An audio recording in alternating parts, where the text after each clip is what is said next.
Good evening, everybody, and welcome to Checkered Flag E streaming. We are here tonight for round 5 of the Lucas Oils 2024 Aussie Outlaws Championship. We are here tonight at Bristol Motor Speedway. Yes, we are down on Speedway Boulevard here in Bristol for this, 0.5 of a mile track. This very short, very demanding, but very fast track indeed. I'm as ever Mr. Carl Wilkinson with you up here in the booth, joined by Mr. Mark Johansson. Mark, how are you going, mate? Yeah, good, mate. Good to be here at Bristol. A little bit of a smaller field, but nevertheless, we are live and we will bring the race to you, those avid viewers. Absolutely. You only need 2 cars to have a great race. And, well, we've got 16, so we are in for some great action here tonight as we get ready for the race itself. Well, things are looking pretty warm out there tonight, this evening, I should say. 26 degrees Celsius, 37 degrees track temperature. That is going to cause those rear tyres to start screaming as they go on in their stint here. A lot of getting your foot down, a lot of wheel spin on this concrete surface, and that can sometimes cause that right rear to get a little bit angry on these cars. So we're just finishing up qualifying for the night, and well, while we do that, we'll just quickly run through the championship standings as they are. We have 4 drivers with victories under their belt: Andrew Dyson, Maddie Raymond, Mr. Ryan Jones, and Neil Pearson.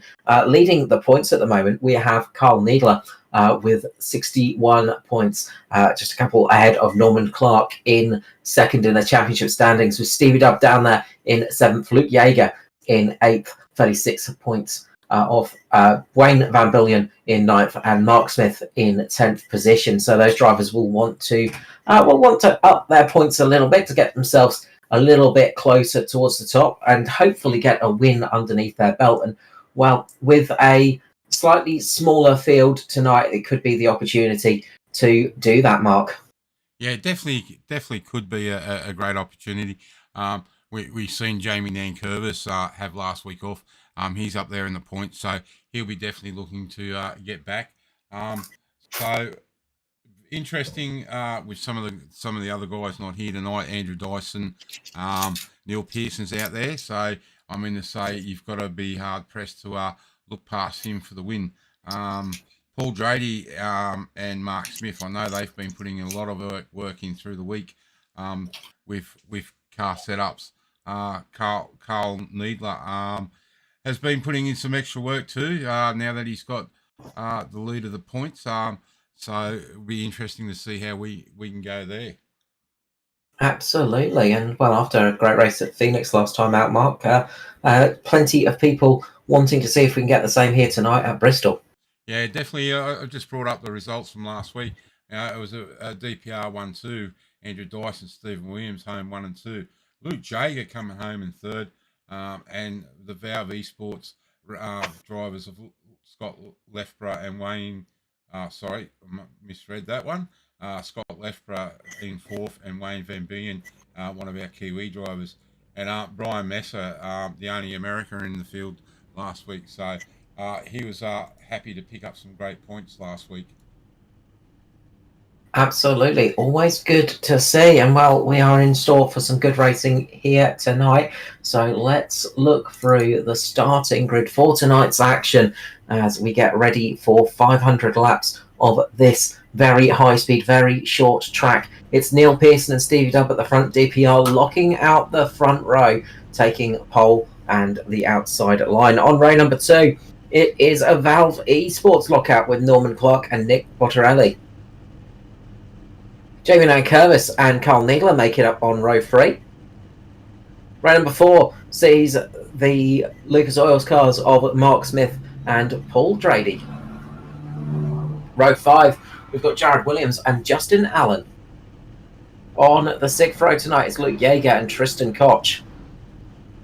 Scott Lefebvre and Phil Butler make up row 7. And Adam Ariel, Brett Campbell line up towards the back, locking out the rear of the pack and getting themselves ready for this race as the pace car pulls out and the cars start lapping a little bit here, Mark. And, well, Bristol is a tough circuit.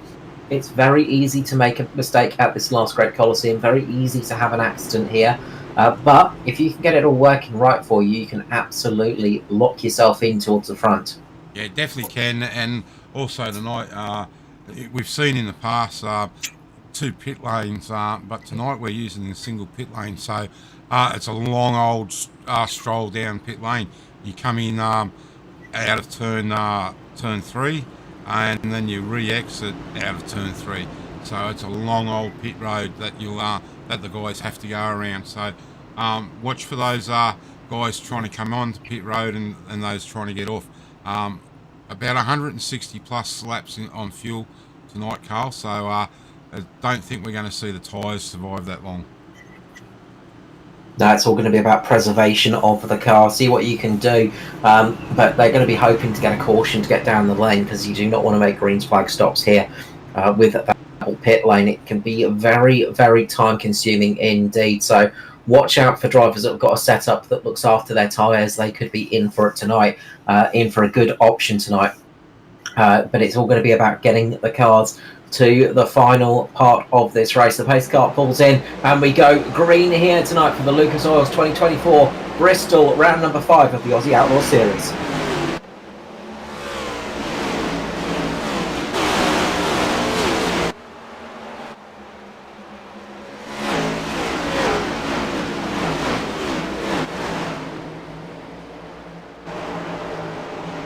And in that shorter time, a lap is complete, a lap and a half indeed, as Neil Pearson rounds turns 3 and 4 to make it lap number 2 here. It is just that darn quick. That is how long it takes to do a lap around Bristol. It is a very, very short track indeed, about 14-15 seconds to get a quick lap around here. A quick lap will be about the mid 14-second mark. So drivers will be getting the car up to speed. You don't want to get them up to speed too quickly, because that can sometimes hurt your tyre wear.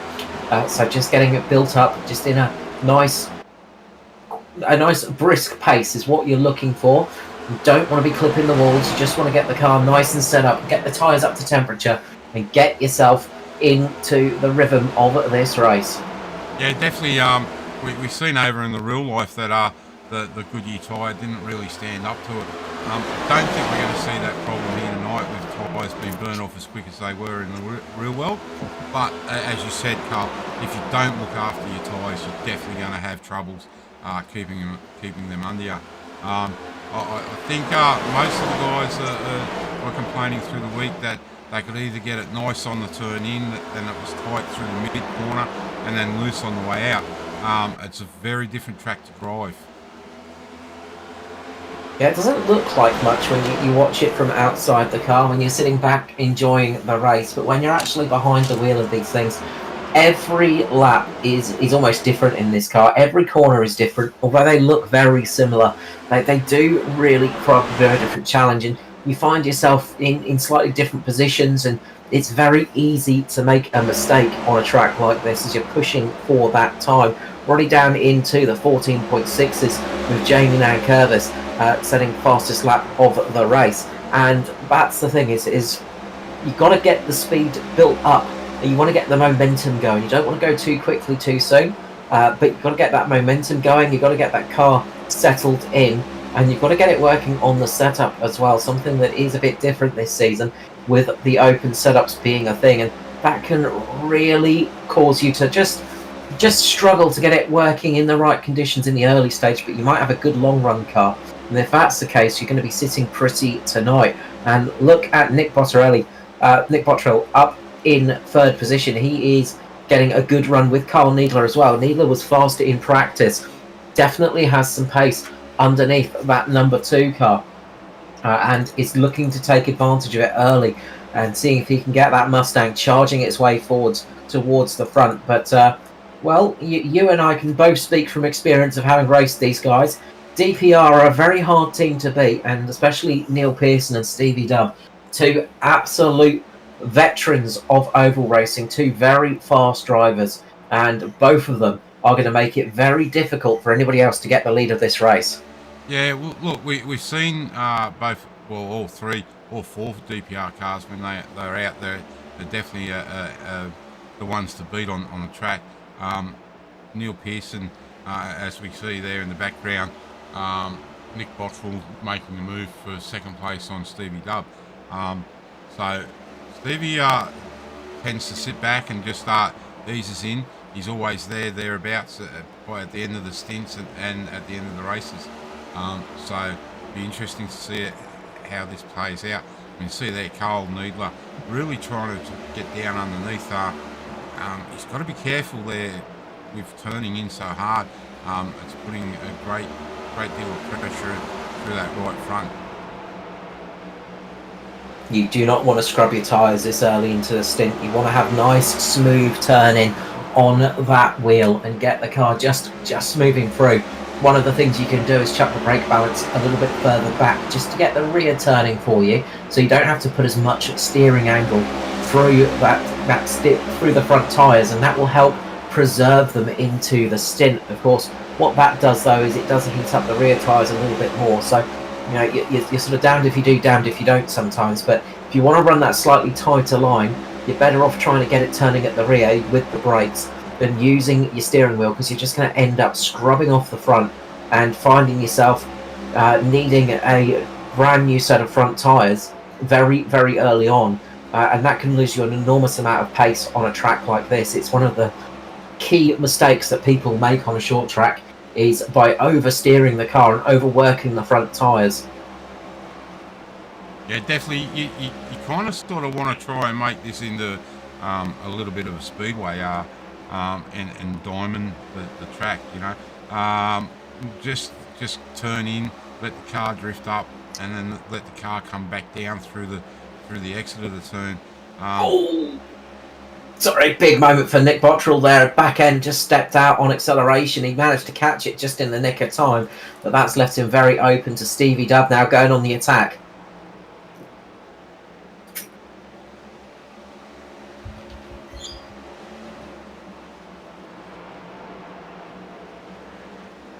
Has managed to defend against that, so good driving from Bottrell just to keep that car where it was, and that's allowed Needler to now have a little bit of a probing attack on Stevie Dubb, just getting his nose up in front of the mean green machine. That is Stevie Williams trying to go around the high side, trying to go around the outside at the moment, is that number 2, and that can be a good way of getting the exit of the corner. He should have a better exit of the corner. Stevie Dubb will come back at him in at the entry to the corner, but Needler should have it here.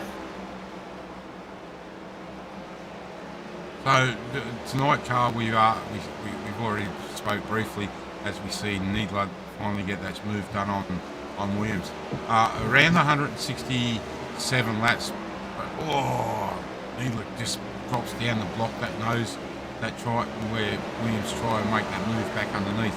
We also already see someone in pit lane.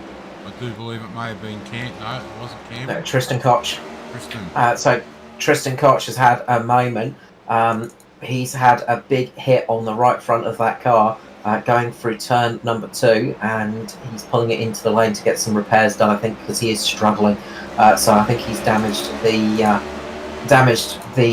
suspension arm, so he's in need for some early repairs, and this is going to be a costly error from the 550. Got a replay here, Carl. So this is what we're talking about. You get too much turning and the car will just understeer on you, and this is what's going to happen to Tristan Koch. He just gets a little bit out of line and the car just does not want to turn for him, and he goes up into the wall, gives it a big clip as disaster up at the front. We've had an accident with the leader mark. Neil Pearson just getting past one of Brett Campbell or Phil Butler, just made contact of the exit of the corner, and there is contact, and Pearson has gone heavily into the wall. That's lost him a handful of positions, dropped down to 6th spot here. Some major damage on the front of that car as well. The front left took a massive clip into the wall, and that has seriously hurt it. Now, Nick Bottrell's had a huge moment as well. The leaders are struggling here. Nick Bottrell lost the rear, has gone down into the wall and taken the whole front off that Valve Esports Camry. All right, so we've got the we'll have a look at Philip Butler and Neil Pearson incident here. You can see here Pearson getting down low, trying to get underneath Butler. And they've just made contact as Butler's just clipped the wall. Same thing as Tristan Koch did. And it sent him down into Neil Pearson. So just a tiny little mistake there, easily done. And that has changed the leaders of this race. And look at the amount of a whack that Pearson takes. It lifts the right off that car up in the air. So that thing has taken an enormous whack to the wall. That will not do the suspension any justice. And here's the incident with Nick Bottrell. So with Bottrell, he's trying to get past these two lap cars. He's up in the lead of the race, and he just gets the power down as he's going underneath them. He's just gone a little bit too tight in the corner. Gets the power down, and the rears just kick up on him, and you can see that massive impact in the wall. Didn't bring out the caution flag, unfortunately for him, but he is going to need to get a lot of repairs done to that car as well. Obviously, it's not too bad for the aero here. You don't need to worry about the aerodynamics of the car too much, but the cooling factor, that's what's going to be very much damaged on the 225, and that's what's going to need the most repairing. And that now gives Mr. Williams the lead of the race, followed by Carl Needler and gentleman sim racer Norman Clark in third. But as you can see, Pearson's got some damage, as you said, Carl, on that left front, but it hasn't hurt him because he's been able to get back up in the fourth place. So just going to have to keep an eye on that car. Right? Yeah, it's not. See how it goes. Not hurt the speed too much, but the trouble is, if that suspension geometry is slightly out of whack now, that's going to cause more wear to the tyres, and not just the left front tyre, it's going to cause more wear to the right rear tyre as well. The diametrically opposed tyre, it will start to hurt that a little bit, and the right rear is the thing that you do not want to hurt around Bristol, so this could really hurt Pearson in his stint lengths until he can get that thing repaired. Yeah, well, you can see there on those zoomed in shots that that left front is just laying back a little bit. It definitely has hurt the camber, and he gets up high and nearly touches the fence again. But now he's battling really hard with Clark and Needler to try and get back to the lead of the race. Great battle going on here for second, third and fourth. And you can see that there's Jared Williams just getting out the way there as they are flying through. And lap traffic is starting to come into play already on lap 46. And that's one of the things about this track is you get a lot of... The lap traffic can really, really play a major role in a race like this. And well, we've seen it already with that little impact on Neil Pearson. It's cost him the lead of the race. He should be able to drive around it, but it's just going to hurt him in his long stint length, I reckon. So we might see him just struggling a little bit for pace with that damage until he can get some quick repairs done on that car.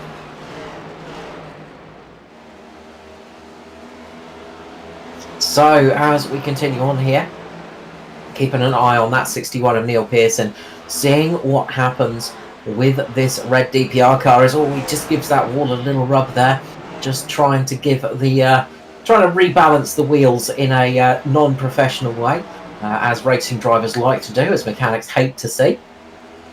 So seeing what he can do in that aspect. Tristan Koch has made it back out of the lane and back onto track. We have Phil Butler as well pulling it into the lane. So a couple of early stops from cars that have received damage and are getting some repairs done in this early stage. 51 laps down, 449 still to go as we race here at Bristol Motor Speedway. And it is Neil Pearson chasing down his teammate Stevie Dubb at the moment.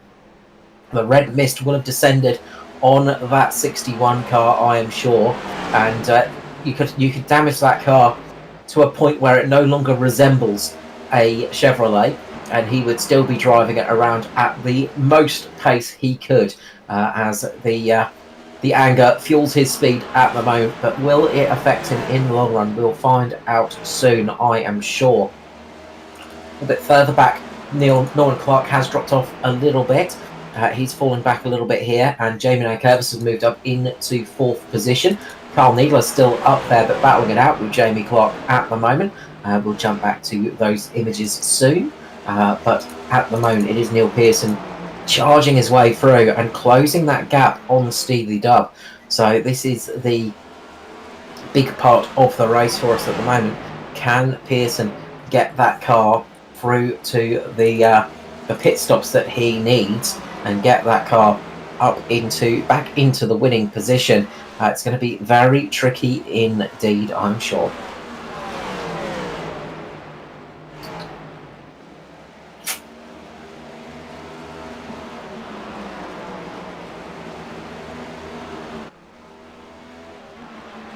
So a good luck message to all the boys racing at Sebring today as well. The Sebring 12 hours is on, and I know we have a fair few drivers that are unfortunately pulling double duty for that and also unable to attend tonight's race because they are busy racing down in Florida tonight. But we wish them all the best in that one. Always a grueling race and one of the trickier tracks out there. Sebring, a fantastic place, but a place that will wreck cars very, very quickly.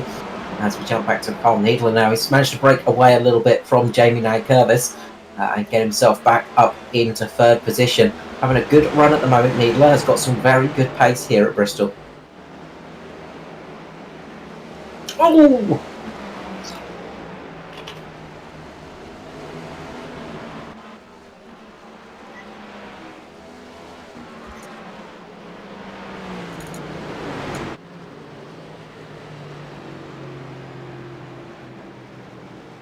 So it was Justin Allen and Jamie Nankervis, and Allen was just going down a lap and just had the back end step out on him and went down and made contact with Jamie Nankervis. And that has brought us under caution for the first time tonight, to the relief of many drivers, I'm sure, as we see that replay now. The back end stepped out on Allen's car, and that just was enough to sail him down in front of Jamie Nankervis, and Nankervis, with nowhere to go, just touches the rear of that car, unsettles it and sends it down into the wall.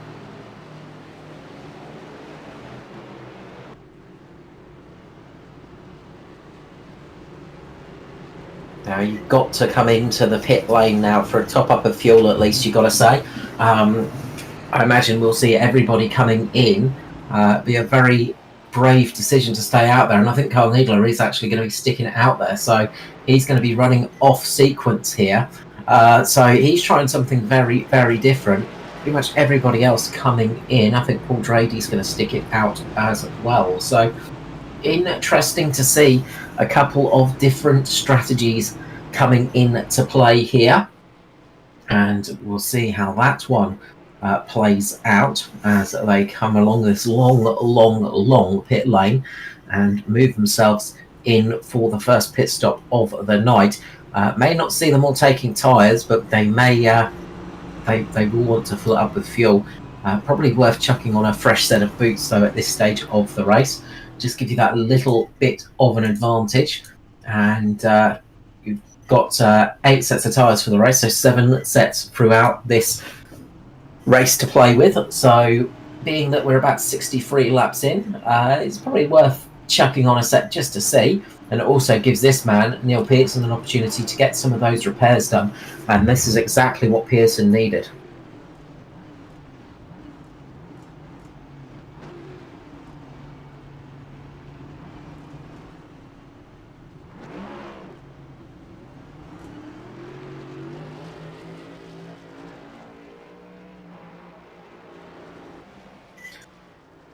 Absolutely. 100 mile per hour tape and a lump hammer. That's all you need to fix a car.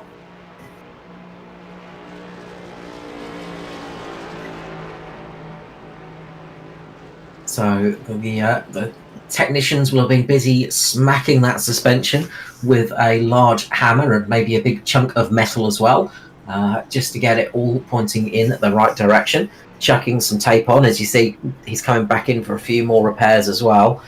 So they didn't quite finish it, but he's done that so he can stay on the lead lap, and that's a crucial moment. So he's now got to get back out, and I think he forgot to turn the tyres off because this has stuck him. He's just got out the lane by a mosquito's nose. Well, not even a nose there. That's a bit too long. A mosquito's eyelash there. He managed to get out before the pit lane closed, Mark.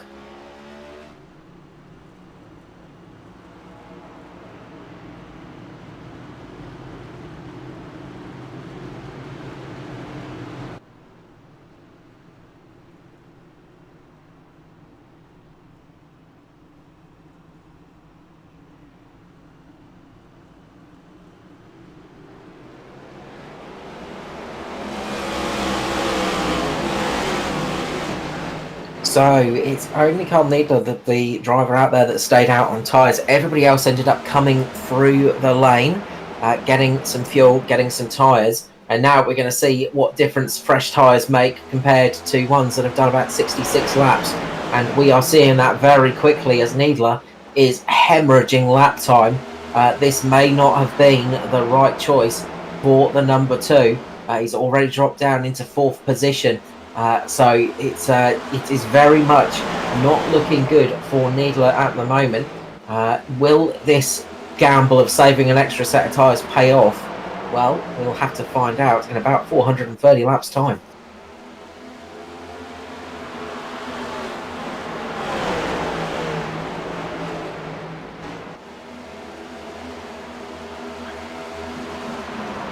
No, he came in.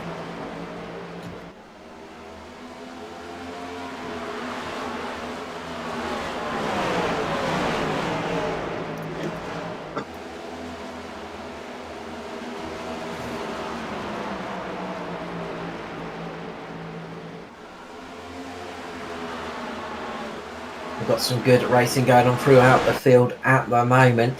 Scott Lefebvre up in front of Luke Yeager as well, and 2 Valve cars chasing down the Mean Green Machine of Stevie Dubb at the moment.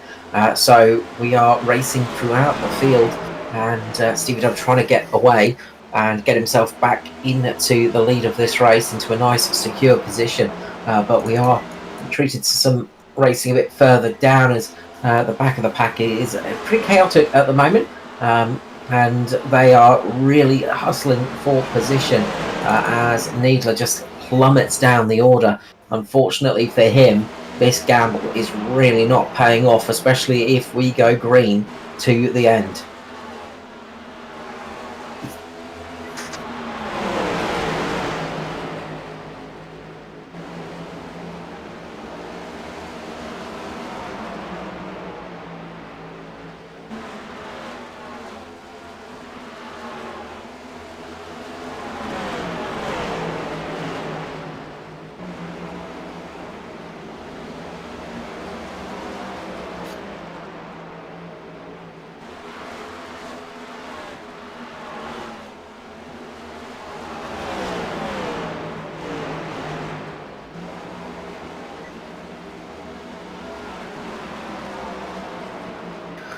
Okay, we'll keep an eye on them and see if burning the midnight Lucas oil paid off last night and their homework comes to fruition in this race. And it's one of the things sometimes is when you're out testing and running some practice laps, is you sort of set some really good times and you feel like you've got a great setup, and then you get to the race, and when you've got other cars around you and other people running their strategies and stopping you from being able to run your pace, it can affect you in negative ways.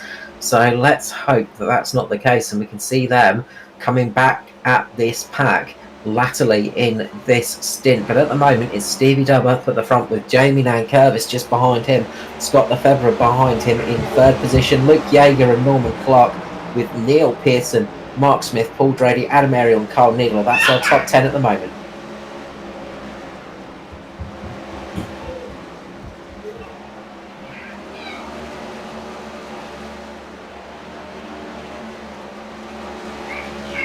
And now Norman Clark is on the charge as well, getting past Luke Yeager and moving himself up into 4th position, where we have a little Valve train going along just behind Stevie Dubb. So they've got 3 of their cars in a position where they can start putting pressure on to the DPR entry, seeing what they can do in this race now, as Luke Yeager has Neil Pearson closing in on him at a vast rate of knots. So a bit of a DPR sandwich at the moment for these front runners, while they're going to see what they can do in this race to actually close the gap and not put this car under pressure, because if they can force the DPR cars to run a slightly off race or run a faster race than they want to, they might be able to force them into stopping a little bit earlier and throwing them off kilter as well.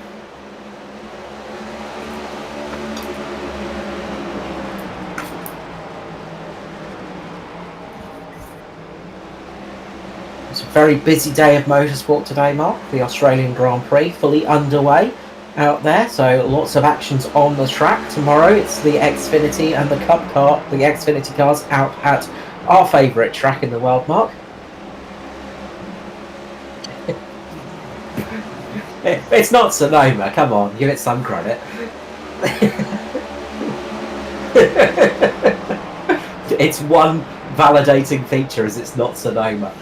We are, of course, talking about COTA in sunny old Texas, where there will be plenty of action indeed, I am sure, and should be hopefully some fun racing. We'll see how the Kiwi contingent can do in that.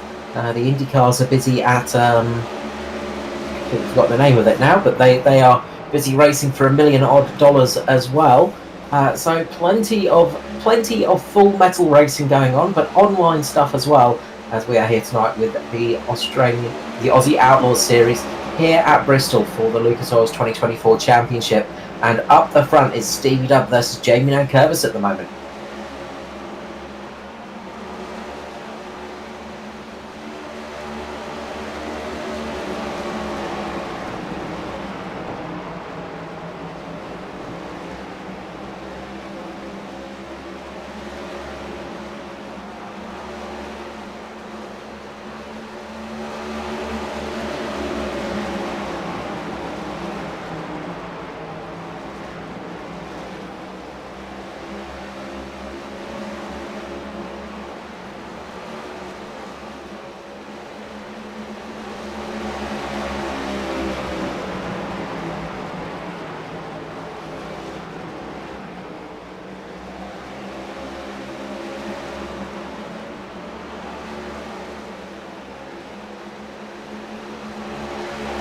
Well, what Jamie Nankervis can see is a slightly loose end on that DPR car. Stevie Dub's rear tyres are just getting a little bit, maybe a little bit warmer, or there's just a little bit of issue there because he's starting to struggle to get that car turned in. The back end stepping out on him every couple of laps, and he's just losing a little bit of time as the car goes down extra low on the exit of the corner, and that's costing him an exit speed. So that's giving Jamie a chance to get the run on him here. So he's putting him under pressure at the moment, trying to force Stevie Dub to run a slightly tighter line if he can. And especially with those rear tyre issues, if he can force Stevie Dub to run that lower line, run that tighter line, that's going to exaggerate that rear tyre issue and make it a little bit worse too. So he's really trying to get that pressure on at the moment to force Stevie Dub into a little tiny error where he can take advantage of it. But now, a little bit further back from that, we've got Neil Pearson attacking his teammates, Norman Clark and Scott Lefebvre, under attack from the red flavour of DPR car as they're lapping Tristan Koch at the moment, and they are really being put under the thumb as Neil Pearson fights his way back to the front. Oh, as one of the Valve cars has gone amiss, and it's Jared Williams. He has had a similar moment to what we saw with Nick Bottrell earlier on in this race. Same thing has happened. Back end has stepped out on the exit of the corner, and he's heavily nosed it into the inner barrier, taking the front end off of that Toyota, and that is going to be in for a lengthy repair job to get that cooling fixed up. So obviously the cars are a little bit skittish at the rear, and some of these newer drivers are struggling with that, Mark. Yeah, as you said, Carl, it is a tough track. It's still fairly hot here. Still 39 degrees track temperature, and it's still 26 degrees air temperature. So it hasn't cooled down a lot as we go on to nearly half an hour of racing here tonight. So we will see the track start to cool down, but when it's who knows.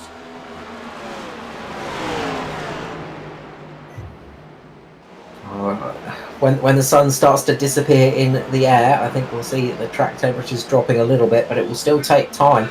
The thing with concrete is it takes a long time to dissipate that heat, and they've got cars pounding around on it at the moment as well.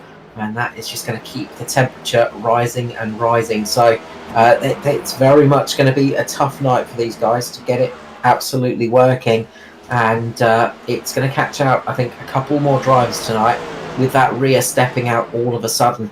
It's very hard to save the car when that happens as well. They act like a pendulum, and they will swing around very, very quickly.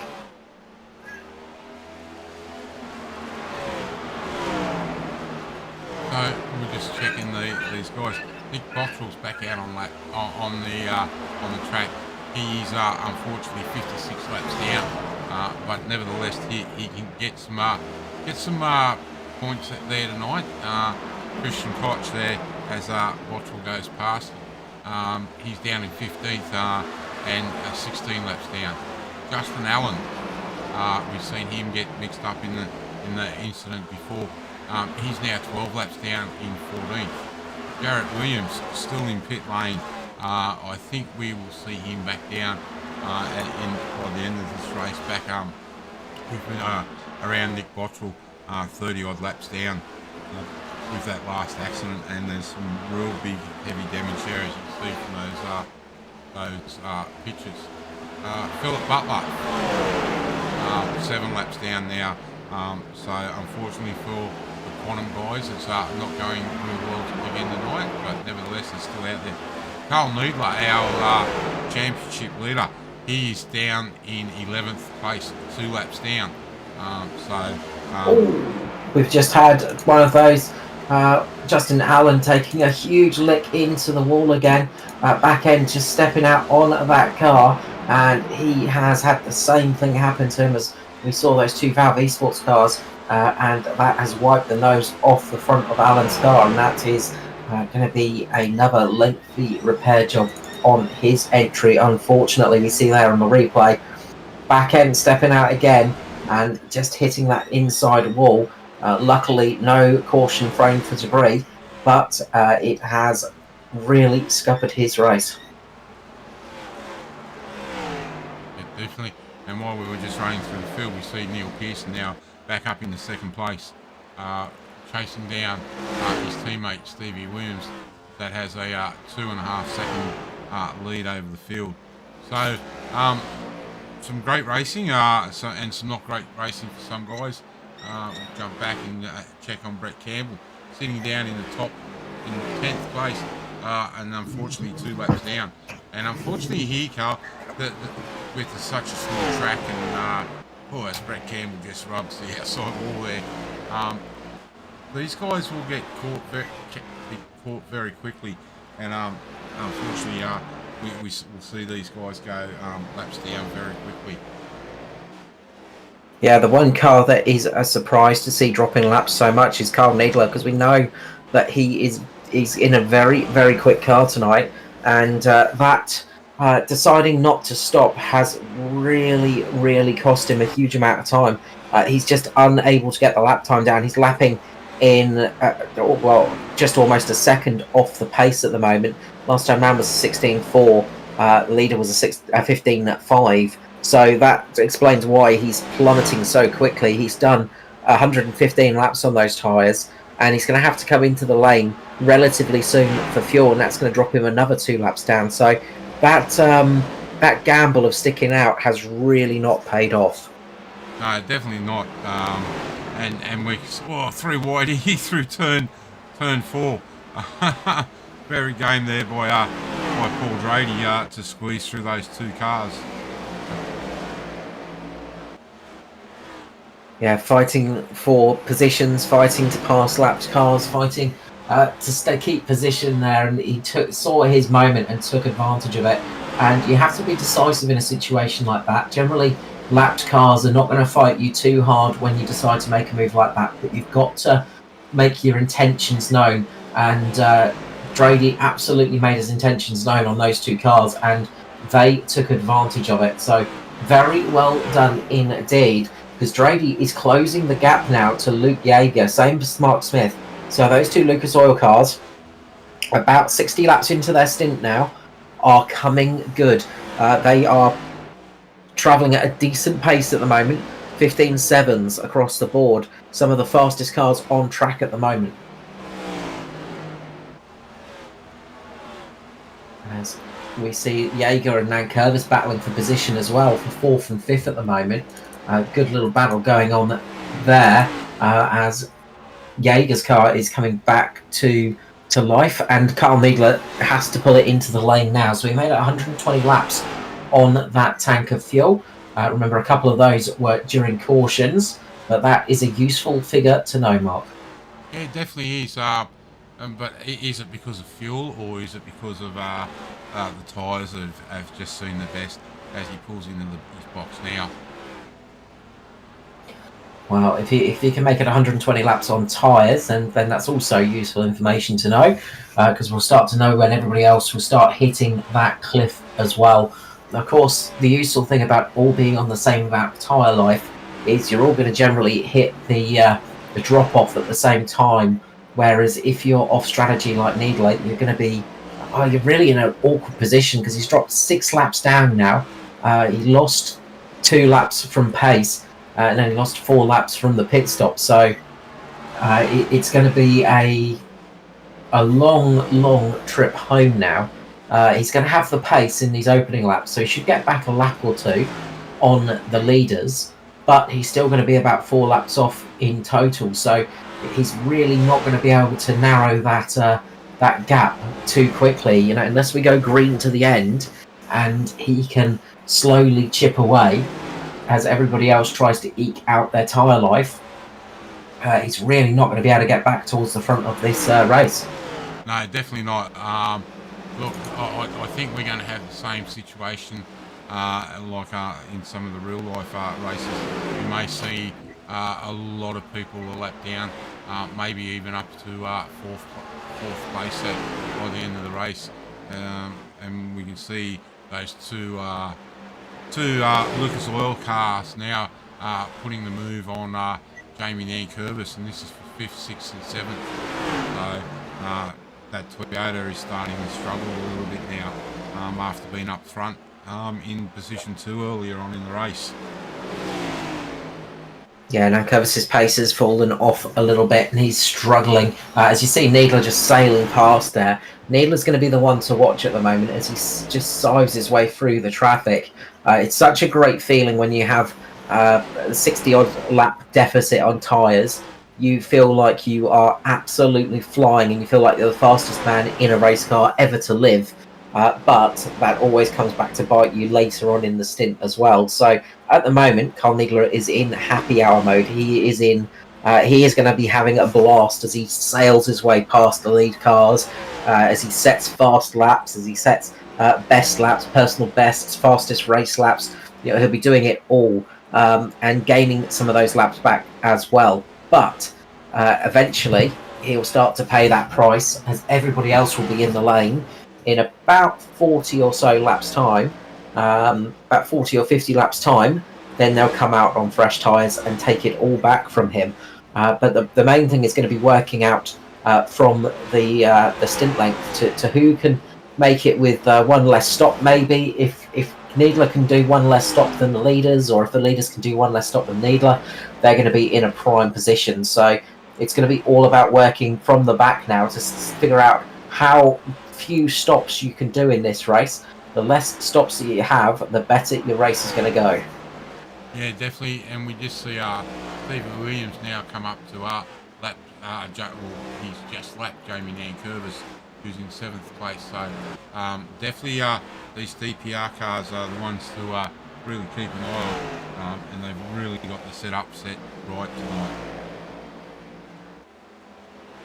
Yeah, they are looking very, very good at the moment, and it doesn't come as too much surprise to anybody that knows how DPR work. They are a very, very experienced team, and that's why it always feels good if you can beat them in a lap, or if you can stay ahead of them in a race. It is such a good feeling to do such a thing because they are very experienced drivers throughout that team. They've got a lot of support behind them as well. So they are one of those teams that if you can beat, you are doing a very good job indeed. And we see Stevie Dubs coming up to the back of Mark Smith at the moment. So this will put everybody down to 6th position, a lap down, if he can get past those two twitty Lucas Oil cars. Yeah, definitely, and definitely. We can see Stevie just really nursing that car in fifth gear, just nice and easy off the gas. Lets the car turn in.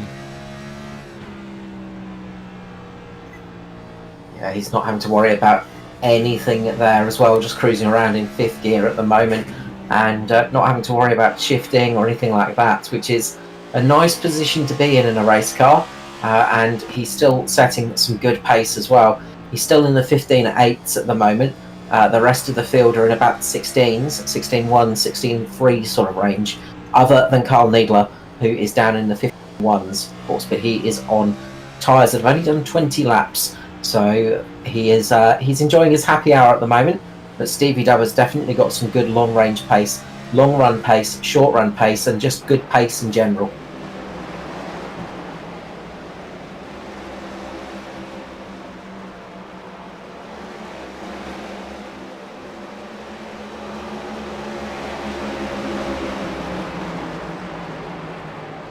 As he puts Mark Smith down a lap there.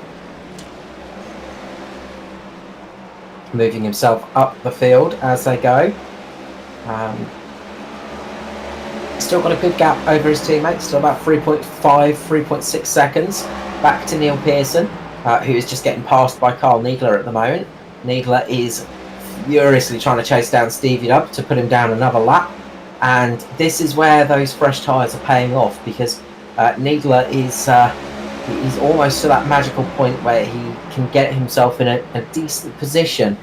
He's just got to hope these guys have to make a green flag stop now to get himself back in this race. If he gets if they have to make a green flag stop and he's in the right position at the right time, he could find himself back on the lead lap and in this race to fight once again. So he's going to be doing it the hard way tonight and really pushing himself up through the field.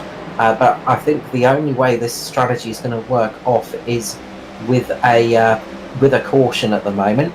But we will find out, I'm sure, in 348 laps, which strategy is the right one for this race victory. Yeah, definitely. And at the moment, we brought up the race info. Just the one caution for 4 laps. Still 348 laps to go. We had 5 lead changes with 3 different leaders. So some good stats there. Definitely interested to see how things go the rest of this race. You see there, Needler just starting to get a little bit of a push in that car again. We've seen him push up just ever so slightly towards Grady. Christian Koch has been down through pit lane, and he's now on some fresh rubber also. So as we can see, Needler now coming up to Stevie Dub to try and get one of his laps back along with Koch. So Needler now only 3 laps down. 4 laps down by my count. Sorry, yep, 4 laps. So he's now racing with Brett Campbell. Brett's just ahead of him, so this is now for position once he catches up to the back of this Quantum car, and that will be for track position. So the thing this can do is it can break the morale of drivers on track. They see a car on fresh tyres, they see how fast it is, and they start to question their own strategy, and that can sometimes really put them off as well. So it's one of those things that can pay off. As Jamie Nankervis is pulling it into the lane, he's only done about 93 laps on this stint, so that is interesting. So that must be purely tyres, because we know that these cars can do about 120 laps minimal on a tank of fuel. So Needler managed to do 120 laps last time. There was a little bit of a caution to help him out extend it, but not by a good 30 odd laps. So interesting to see Nankervis pulling it into the lane here for tyres. He's going to be trying the undercut, but he can't afford to miss his pit box like that in a green flag stop, because that will really hurt him. Lefebvre also coming in, so 96 laps for Scott Lefebvre in 7th position. So it looks like Valve cars are just needing to come in a little bit sooner, as their tyres are just dropping off a little bit quicker maybe.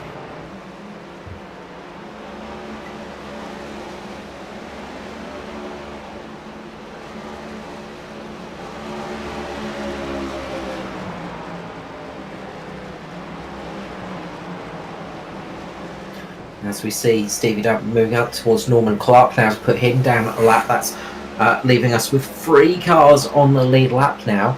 That is Jaeger, Pearson and Williams. So we're just down to 3 cars on the lead lap at the moment. And what we don't want to see now is an early caution. We want everybody to have gone through pit lane, cycled through a little bit, got back on their lead laps and get back into this race. What Carl Needler will be able to see is everybody making their stop and then for the caution flag to fly just after everybody's made that pit stop, because that could really get him back into this race and get him back into the fight. So he could possibly find himself in the lead if the caution falls at the right time for him. Yeah, definitely right, Carl. Stevie Dubb here now on 103 laps in this stint. Neil Pearson and Luke Jaeger now coming over to the 103 laps also. So we definitely see these guys are getting into the 100 mark plus one on the fuel and tyres. Yeah, I'll be interested to see how long the DPR cars can do on a stint. Same for Jaeger as well, although he is about to fall into the grasp of Stevie Dubb in the very, very near future. So it is going to be just the 2 DPR cars on the lead lap shortly. So we'll see how this one pans out. And, well, when will we see DPR pulling it into the lane? That's going to be the next big question. They are 107 laps in now for Stevie Dubb. We expect it to have extended the range a little bit for Needler by about 5 or so laps, so we might see him coming in on lap 115. On 115 laps into this stint, which will be around about 8 laps time or so. So we'll see how this plans out and see what they can do on race pace as well. Meanwhile, setting the pace at the moment is Jamie Nankervis, so he's now got those fresh tyres. He's going to be chasing down Carl Needler, and he is going to be doing it at a vast rate of knots as well, because he's going to have those fresh tyres on his car. Not the same deficit as Needler had against the rest of the field, but it is still going to be a deficit in the way it pans out. So we'll see how this all plays out as this race continues here on Checkered Flag e-streaming.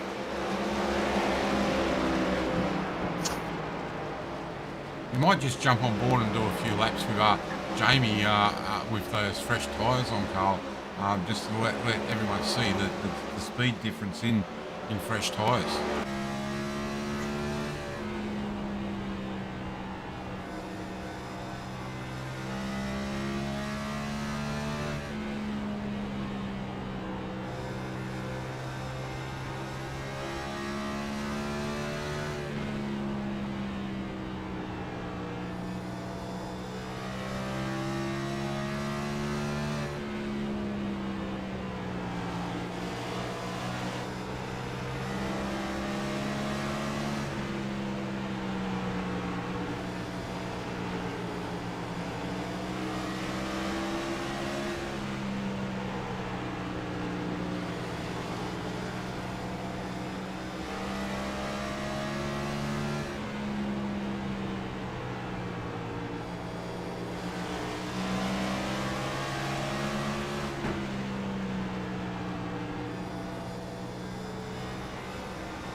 And we are back, and well, a few people have come into the lane, including Neil Pearson now popping it into the lane, coming in earlier than Stevie Dub. Stevie Dub on a monster stint at the moment, so Pearson, I think, is coming in that little bit earlier to try and close the gap, try and get that tyre offset advantage, and see if he can close the gap to his teammate here in this long run. Luke Yeager sticking it out as well, so couple of drivers going for a very long stint here, seeing what they can do and trying to extend it to give them a little bit more wiggle room in the latter stages of the race and see what they can actually make work. So we'll see how this one pans out, and I think Jamie Nankervis has had a moment. I saw that car just weaving a little bit off the entering the pit lane, and it's got a lot of damage on the right front hand tyre. So Nankervis, after making his pit stop, has had a little bit of a moment. He's had a bit of a moment trying to get past one of the 20 cars and heavily gone into the wall and broken the right front suspension arm on that car and lost the steering pretty much, and that is, well, that is that for that that valve car for now. He's going to have to get some major repairs. Meanwhile, Stevie Dub and Luke Yeager are both in the lane, coming in for their pit stop. That leaves Mark Smith out in on track, the only car not to have stopped from the top sort of group. Mark Smith's going to get his lap back here and should get himself a bonus point as well, as he extends it into the 333 lap range for this stint. Yeah, some great driving through the field. And we'll see some of these guys now start to get their lap back. Mark Smith will end up going a lap down. Right now we've got Smith, Williams and Pearson on the lead lap. The main thing I want to keep an eye on is where is Neil Pearson in regards to Stevie Dub, and that's the question. That is how much time Neil Pearson made up on those fresh tyres. He's managed to jump Stevie Dub and get into the effective race lead here as they go through. And that is now Neil Pearson up into the lead of the race. Stevie Dub chasing as we see Mark Smith pulling it into the lane. So we've Carl Needler. He's into the lane this time by two. That strategy really has not paid off for Needler. It's just not worked, unfortunately, for him. And the caution didn't come when he needed it either. So he's going to have to get those fresh tyres on to try and keep himself about 4 or 5 laps down. He's not going to really be able to gain any more laps on these guys, unfortunately. So big shame for a very fast car out there tonight. Yeah, unfortunately, it's definitely not played into his hand. We see there's still Jamie Nankervis in front, still with some heavy damage. And Mark Smith, again, he's had this problem with getting into his box. And you just see him there, just miss his box ever so slightly and have to put it in reverse. Yeah, and you can see that because he came in front of Needler and he leaves behind him. It does lose you in a lot of a time. You know, when you're talking about tenths of a second on track, losing 2 or 3 seconds in the pit lane is disastrous. And it can really hurt how your race goes.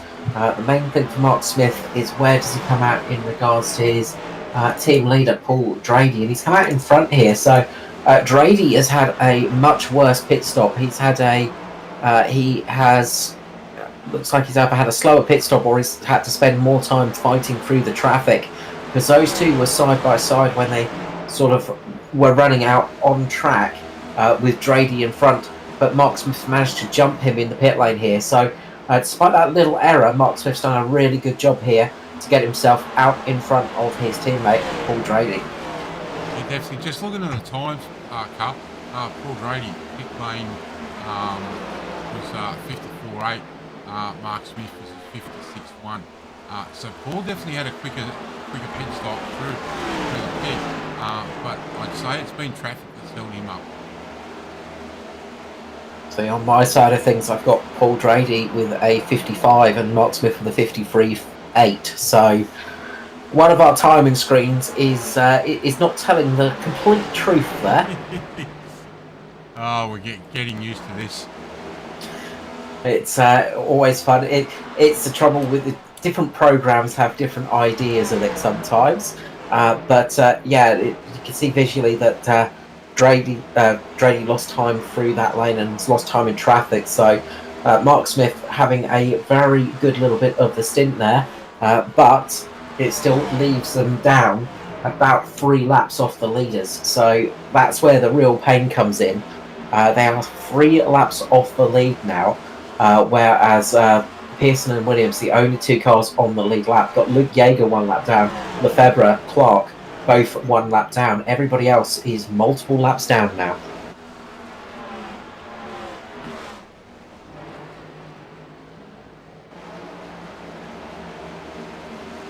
Well, looking here, Justin Allen, car seems to be okay, but maybe there's a little bit more damage there than we think. Yeah, he took a couple of nasty spills in that VSK entry, and I think maybe he has decided to leave it in park for a little bit of time and not get it back out there, just get it fully repaired maybe. We'll see if it does re-emerge into the lane. Jamie Nankervis has managed to get the car back out on track. The Valve Sport team doing a good job to get that car back out of the lane and back out onto track. Tristan Koch pulling it into the lane now. As we continue on, Neil Pearson in the lead. He's got about just under 3-second lead over Stevie Dubb, who is closing the gap now. So Stevie Dubb's going to hope that his slightly fresher tyres will help him close the gap on Neil Pearson. But we saw a huge undercut from Pearson on Stevie Dubb. There was about 3 seconds between those two in that pit stop time. About 3 seconds in the out on track, and Neil Pearson gained all of that time coming in early. Stevie Dubb was a little bit slower through the pit lane. He lost about 2 seconds in his transition time, so that didn't help. But Neil Pearson absolutely nailing that pit stop and getting himself back into the lead of this race.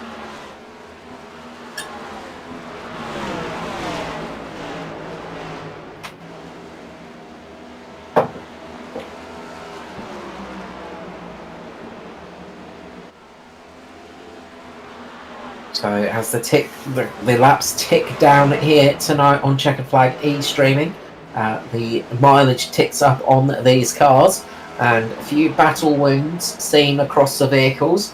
Stevie Dubb's car looking pretty clean, but a fair few of them have got the old wounds to show that it has been a rough night here tonight at Bristol. Yeah, we can see the damage still on the left front of Neil Pearson. Stephen Williams is 98 Chevrolet, looking nice and clean. Luke Jager, another car that's looking nice and clean. So been a good race for him, and a good result coming if he can stick it out there and not make a mistake. Norman Clark, one of the Camrys that are out there tonight. It's good to see that the Valve Sports boys have changed their tyre colours, wheel colours for us, Carl. So once we get to know the different colours, we'll be able to identify them at a quick glance. Scott Lethbro, got the nice orange wheels on there. He's now sitting in 5th place. Then we are back to 6th with Mark Smith in one of the Lucas Oils cars, and Paul Brady in 7th. So it's good to see them still in the top 10. Carl Needler, our championship leader, has done well. He's been able to work his way back up into the top 10 and is now sitting in 8th position. Adam Ariel, one of the lead Quantum Motorsports cars, sitting in 9th there. So it's good to see him out and having a good run with the nice bright purple wheels. Brett Campbell, also now into the top 10. So it's good to see him having a good race, although he is 6 laps down, still circulating and getting some good, decent championship points with some of the other drivers not running tonight. Philip Butler, the third of the Quantum Esports, sitting in 11th. So that's good for him also. Jamie Nankervis is back out on track. We've seen him come in 15 laps ago, and we can see the wall looms there on the left side of that car.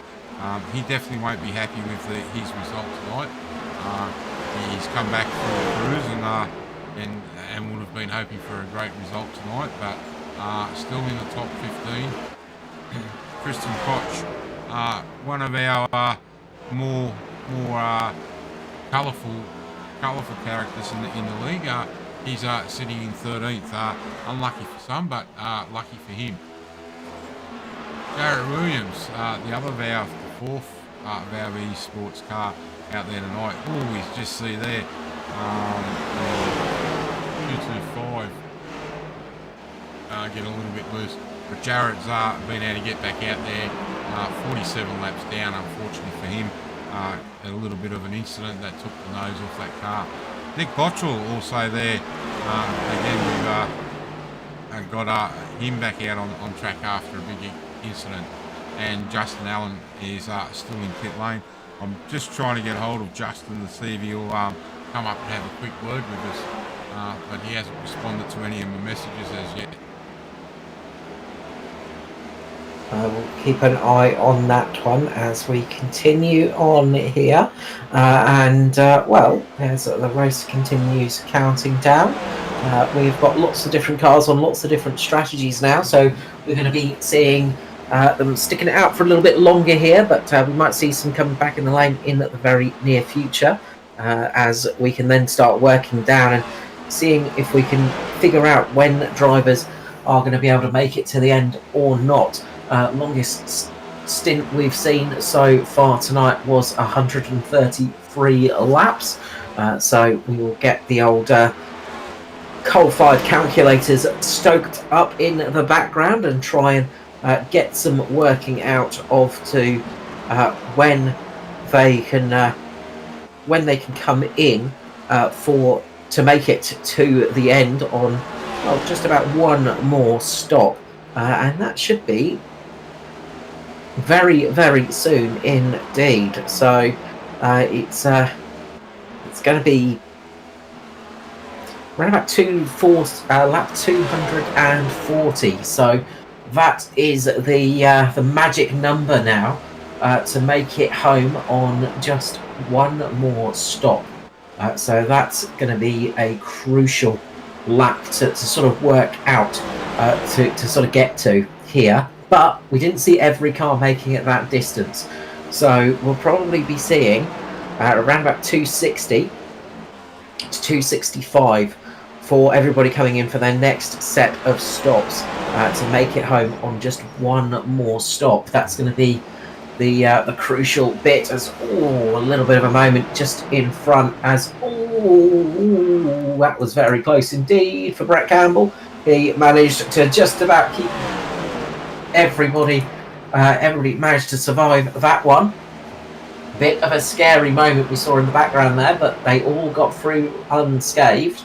And this is the problem they're having now, because there's cars on all different kinds of strategy. Nobody is on the same tyre stint length. Nobody's on the same freshness of tyres. You've got cars out there on much fresher tyres passing cars on very old tyres. You've got drivers that are fighting for position that are a lap down. Drivers fighting to get a lap back, drivers fighting to get 2 laps back, 3 laps back, 4 laps back. They're all trying to fight to get those laps back and then fight for position. And this is where the drama is going to come in. Meanwhile, up the front, it has really cut the lead down on Neil Pearson's race. He is now being closed in on by Stevie Williams. Will we see Stevie Dubb dart down the lane a little bit earlier than Pearson this time, try and take advantage of the undercut, or will he stick to his guns? He is closing at the moment, so it looks like he's got a little bit better long run pace. Maybe the damage on the front of that 61 DPR car is coming back to haunt Neil Pearson a little bit. Got most of it fixed, but a fixed race car is never as good as a healthy, clean race car, and Stevie Dubb is proving that right now as he runs around the top high line and takes the lead of the race, moving himself back up into the lead as Neil Pearson cannot keep up with his teammate here tonight. Stevie Dub's got 5-lap younger tyres, so you can see there just the tyres and the no damage on Stevie Williams' number 98 Chevrolet. So very good race by Stephen Williams tonight. Long old race as we get almost hit half race distance in 3 laps time. So it'd be interesting to see what happens in the second half of the race. Luke Jager still sitting in 3rd spot. Norman Clark in 4th spot at the moment. So very good result for those 2 guys at the moment. So as Stevie Williams comes up to Scott Lethborough to put him another lap down. So Scott just moves out of the road and doesn't fight, which is a good thing.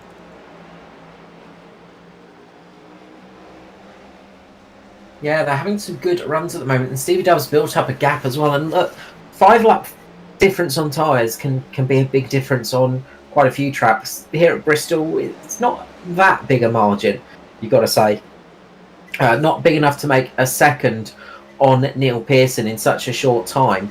They've done 55, 60 laps respectively here, so I'd say it's just that Pearson's tyres are wearing a little bit quicker than Stevie Dub's, and that's really dramatically making the tyre life gap a little bit worse as well.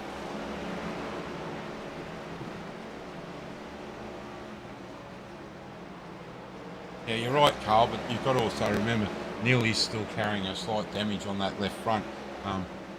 Just go back and have a look at Neil's car.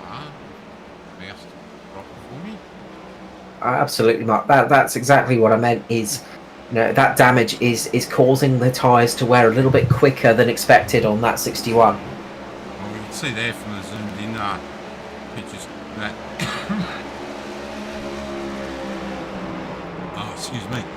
That left front still is not 100% square and sitting where it's supposed to, and the damage on that left rear would be also a little bit not helping either. You can see that from those pictures that left rear is tapered back just that ever so slight. So I'd hate to be thinking what vibrations could be going through that car right at the moment.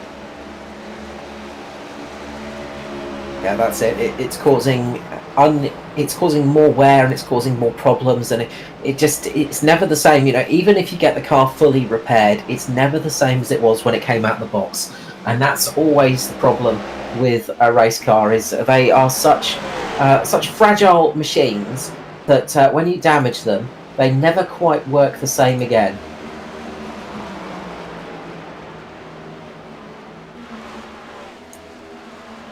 As we continue on here, Stevie Dub a 1.2 second lead over Neil Pearson now.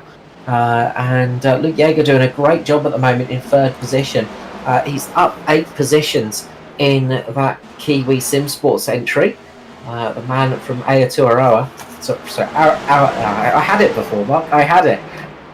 Aotearoa is having a good run out there tonight and keeping that car in a podium position. He's got Norman Clark behind him, but there's a fair gap between those two at the moment. And you've got to say, Luke Jaeger is sitting pretty at the moment. Yeah, it definitely is. Another car that looks reasonably clean, nice and clean, and you'll be happy with that. Being a Toyota car, nice place to be in 3rd place. Not where you'd like to see a Toyota, but nevertheless, it's up there in a good spot. Yeah, sitting in a very decent position at the moment, and having a good run out there. Good to see from the underdog that is Toyota. Always good to see them having a good run. out there at the moment, as two Chevys at the moment in the lead still continue pounding around and still keep themselves up at the front. And well, it's ticked past that point now, so it's going to be any time now we start seeing some pit stops for just one more stop in this race. They can start thinking about some pit stops soon and start thinking about some options as the race goes on. So it's now at that point where they can start thinking about what they want to do in this one. And Norman Clark is doing it right now. So he's coming in with a 80 lap stint this time round. This is much earlier than expected. Norman Clark extended his stint last time round. He extended it to about 120, 125, I think, from memory. So he's coming in now to try and take advantage of a little bit of an undercut, I'd say.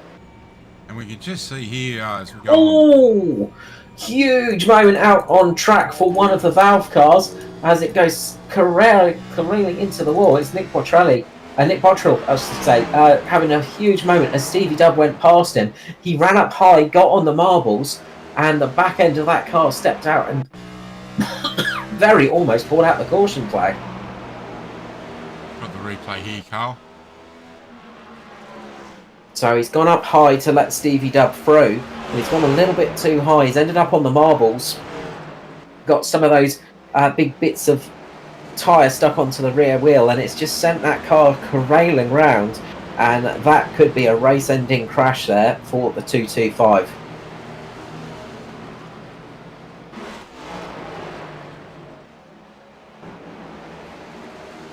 See if we can get a hold of him. No. Maybe come up for a little bit of a chat. No.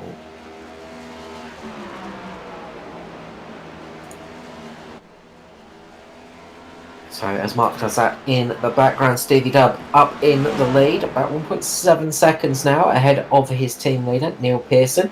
And Norman Clark will have been breathing a sigh of relief that caution flag did not fly, because that could have scuppered the idea of taking advantage of those fresh tyres, trying to use that undercut to his advantage. But when does everybody else decide to pull it in? I'd want to take it maybe another 20 to 30 laps here, just to give myself a little bit of extra wiggle room. But some people will start to be running out of tyre life and running out of fuel as well, as we continue on, as one of the steam-powered calculators pops up on Mark's screen. I can see he's trying to do some working out as well, doing the mathematics in the background as well.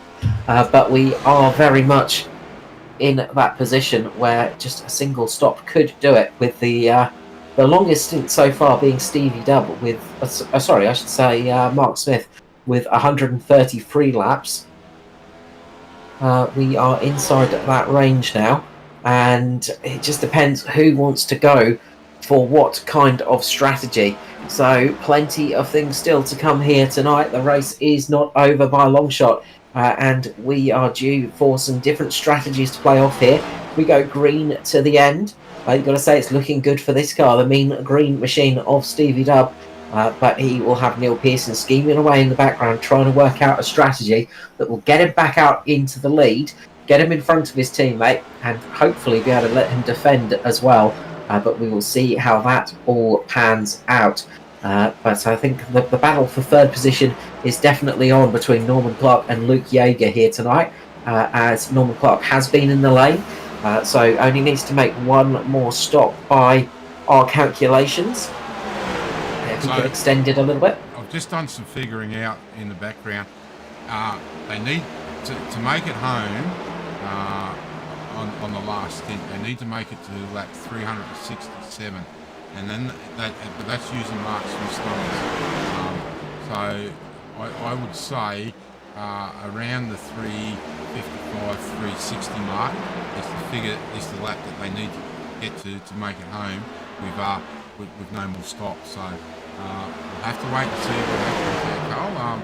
So we'll see these guys do one more stop here, and then try and get it out to that 300 mark, 360 mark. Yeah, that's going to be the crucial numbers to get it to the very end, and see what they can do in this final stage of this race, as we have 217 laps remaining here tonight.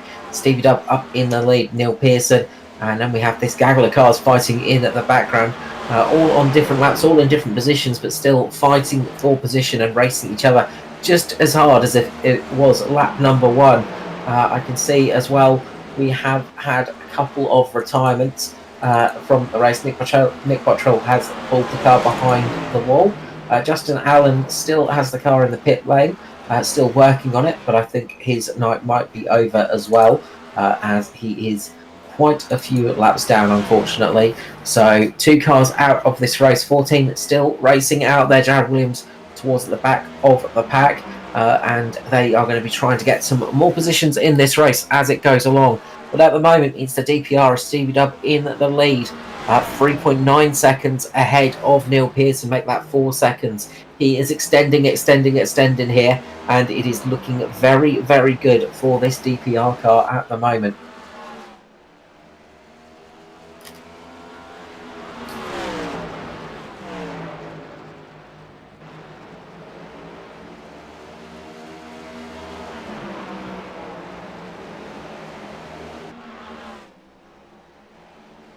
So as we tick down and get into the latter stages of the race, we are up here in the broadcast booth are having a bit of a stretch and enjoying being able to take a sip of water and relax a little bit. The drivers out there will not have that luxury at all. They will be busy working their left and right feet on the pedals and having no real opportunity to relax out there at all at the moment. Their only option to take a real decent sip of water will be in the pit lane unless we get a caution flag flying. And this is where the race can really start to wear you out a little bit. It's very much at this stage where it just starts to take its toll on you and just drag you down a tiny bit as you get towards the end. And this is where fatigue and mistakes can easily come into the race and start causing problems as well. You're definitely right, Carl. As we've been racing, coming up to an hour and a half race time, so these boys have been going left for an hour and a half, and we're definitely well past the halfway mark. So it's hats off to these boys making a commitment to come run 500 laps here at Bristol. I know I would definitely wouldn't want to be doing it myself, but it's something that the entire league chose to run full race distances this year, and hats off to them, because these guys that are out here are the real committed ones. I say that, but I do know there are some drivers that can't make it tonight. So hats off to them, and those drivers that couldn't make it tonight because of other commitments. Thanks for letting me know and showing your commitment to the league. Absolutely, quite a few drivers out doing a slightly longer race, a slightly more grueling race at Sebring. It's very different levels of grueling, though. It's a very different style of racing. But anybody taking part in the Sebring 12 hours, hats off to you. Good luck. We hope it goes well. That track is not only a car breaker, but a driver breaker as well. And it is a very tough one indeed. But tonight has seen its fair of tough calls as well. And I say, Carl Niegler is one of those drivers that's had a bit of a tough one. Making that decision to stay out in that first caution really has not paid off for him. And it's left him a good 4 laps off the lead. And, well, that car was one of the faster ones out there as well. So it's a shame to have seen it drop down. We are seeing some drivers out there that have made their stops. They are flying past the leader at the moment, who doesn't look like he's leading a race at the moment as he's getting passed by so many cars, but he is indeed. And he has a good 5 seconds, well, we're 6 seconds over the man in second place and a lap on the car in third. The DPR cars have been in a class of their own tonight. Yeah, definitely right, Carl. Definitely showing how to drive, and we see Pearson now in the pit lane as we cross to the live pictures to him. He's down pit lane, so he'll take this out as far as he can. So he'll probably run 100. And sorry, Mark, jump to our race leader now. He's seen Neil Pearson coming into the lane, and he has decided, nope, you're not going to undercut me again, son. I am coming in as well.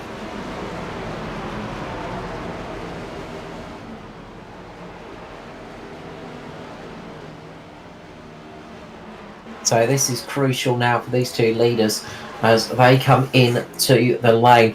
Jaeger and Smith also pulling it into the lane. So this is where Norman Clark is going to be getting a lot of time back. Remember, he came in a little bit sooner than everybody else. He's been out there for 35 laps. So he has been out lapping.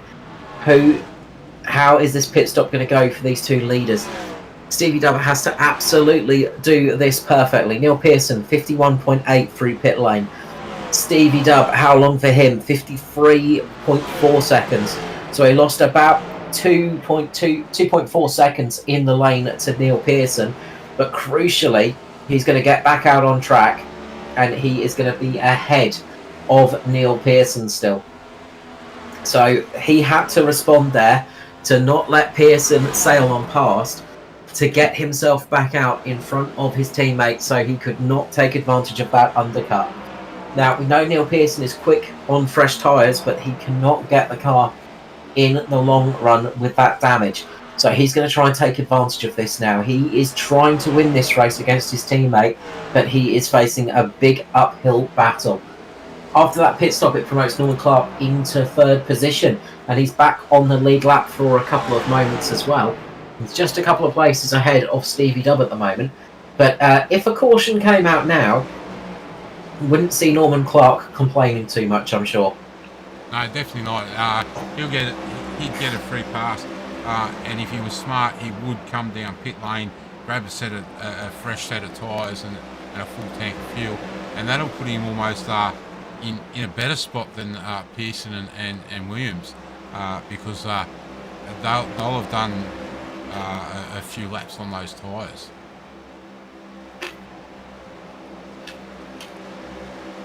If the caution does come out, the 66 Valve E-Sport of Scott Lethborough will be the lucky dog. We can see now Carl Needler back up into the top 10. Unfortunately for him, he's still 2 laps down, but he's now sitting in 7th place. 5 laps down, unfortunately. It's even worse than that. Yeah, 5 laps down. I was looking at the wrong column. He's 2 laps down on Mark Smith, the driver that's in 6th place. That strategy really did not pay off for Needler, unfortunately. Sometimes you see cautions breeding cautions, but tonight with such a small field, you cannot rely on that. And it has very much not paid off in his favour. As we see Stevie Dub just passing Norman Clark there, putting him back down a lap as he sails his way through the field and keeps himself in the lead of this race. So this is going to be the battle for the lead, you've got to say. This is going to be a fight to see who can get which car from DPR can get this victory tonight. And as I said, it's looking very good for the green car of Stevie Dub, but Neil Pearson, he is on a mission tonight.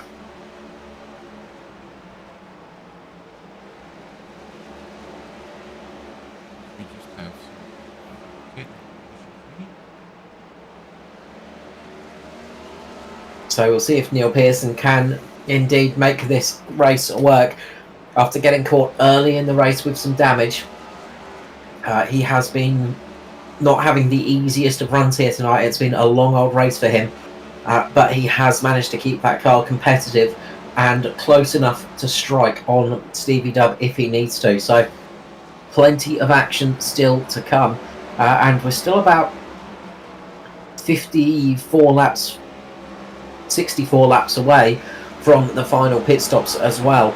So there's going to be a lot of drivers out there trying to work out when they come in for that final pit stop. Do they come in nice and early and do a long stint? Do they come in later and do a short stint but use up those tyres as quick as possible?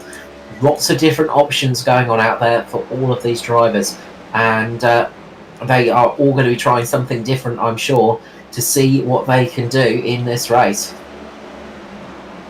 We've just seen there the 55 of Adam Ariel and the 66 of Jarrett Williams just touched doors, but no harm. They keep going. Pearson now is now 3 seconds behind Williams. So got to say, with that damage on that car, this race is Stevie Dobbs to lose tonight. Just let's hope he doesn't get mixed up in anything as he's trying to get past lap cars. Yeah, and we've seen a couple of incidents tonight as they've been lapping cars, and it's one of the things of this track is, you do have those little incidents creeping up because a car will go up nice and high to let you through, catch the marbles and end up spinning. It's so easy to make a mistake here at Bristol, especially after such a long green flag period. This track has evolved a lot as it's been running along, and you can see here from the nose cam from Stevie Dubb, the right hand side cam, is you can sort of see those little bits of black specks up on the high line. They're the marbles that we talk about. So on the outside of the track you get these little black balls of rubber appearing as the race goes on, and when you run up there it just makes the tyres dirty. On the inside line as well that happens too, but they tend to roll down the banking and end up quite far inside, so you only really notice those marbles when you're entering and exiting pit lane. So they're not too detrimental to your race, but you do have to be a little bit cautious when getting in and out of the pit lane. So they do add a little bit of extra jeopardy in the race as it goes along, and the longer green flag runs means there's less chance of them being cleaned up as well. So you get more and more of them building up as the race goes on. Yeah, definitely. Look, while we're doing got a quiet period, we might just reach on next week's race. Where there is one car we're off to an Easter break. All the drivers I think deserve a break. Some of the figures are so far out of the first four races. We've actually done. I'll just find it again.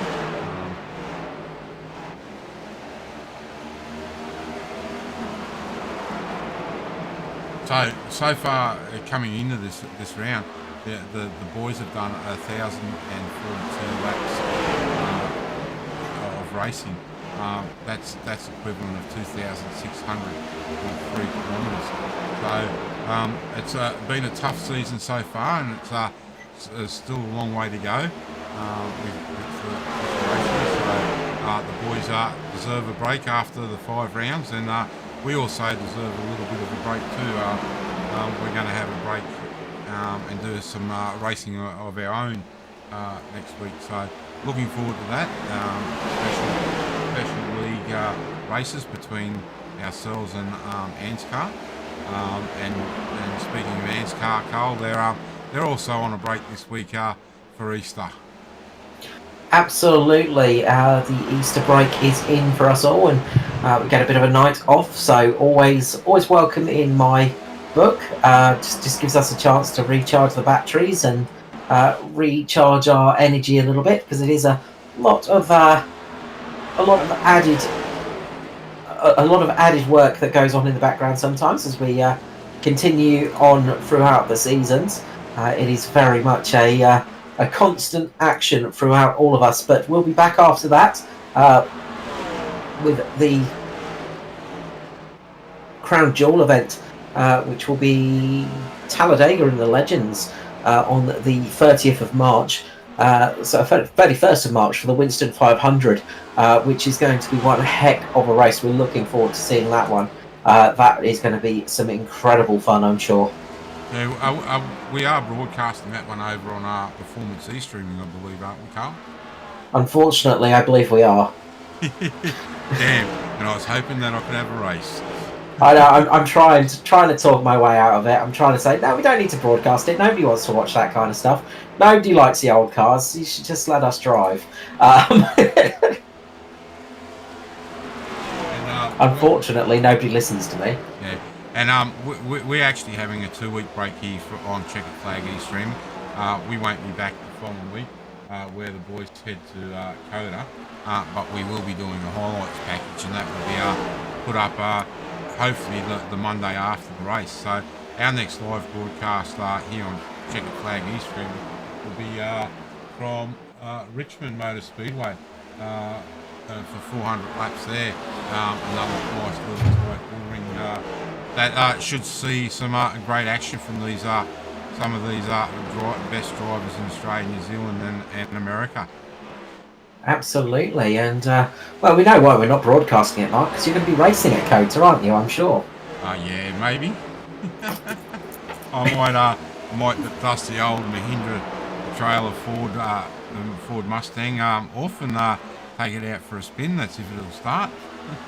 I was about to say, if you remember to oil it, I'm sure it will just run out of the truck and seize straight away. But well, if you are looking to do some racing, then next week for Easter there is going to be some more racing going on as well. Of course, Anscar will be having Anscar and Weekend Warrior, Aussie Outlaws, there we go, almost made the mistake, caught myself just as I was saying it. It's doing the Easter Cup Series. The SRX cars will be running on Charlotte on the 25th of March. That's the Monday. 28th of March, the Thursday, it's going to be dirt track at Charlotte once again. And then it is the Roval for the 30th of March, all in the SRX cars. So it's going to be a very different style of racing. And a very fun car as well. If you've not seen the SRX before, it is it's a special little thing. And being new to the iRacing series as well, it is it's looking pretty much like a great series to have some running in. So we hope to see you out on track for that. Yeah, definitely. It's definitely one thing that we'll probably step out and have a run in ourselves, Carl. And I am still trying to get our old favourite figure 8 race back out sometime over Easter, which is a little bit of a... Look, we've got a huge moment for Stevie Dubs on his roof! This has dramatically changed the race. In front of Stevie Dub, there was a huge accident happening. Contact between Jared Williams and Tristan Koch.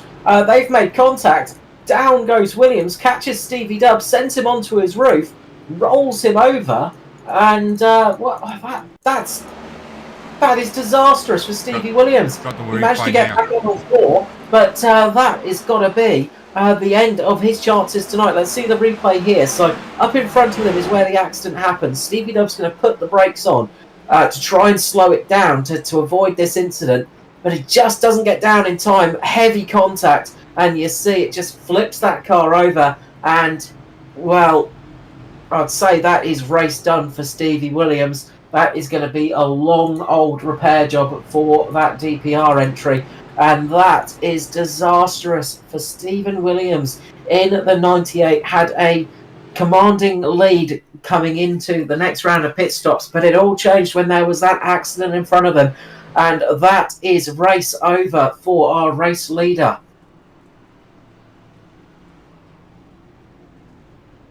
You see there as he's coming back in the pit lane, it's the car's crabbing a little bit, so that rear end is definitely not aligned very straight anymore.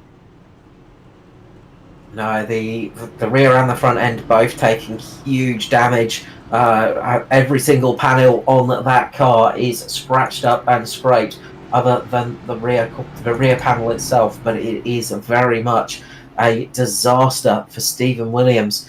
And now we're going to see some drivers trying to get some laps back, trying to stay out there to see if they get a wave around, coming in for pit stops.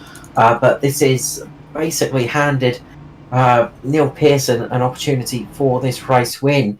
But he's come in for some major repairs as well. Did he get caught up in that accident too? I'm going back to have a little bit of a look-see now.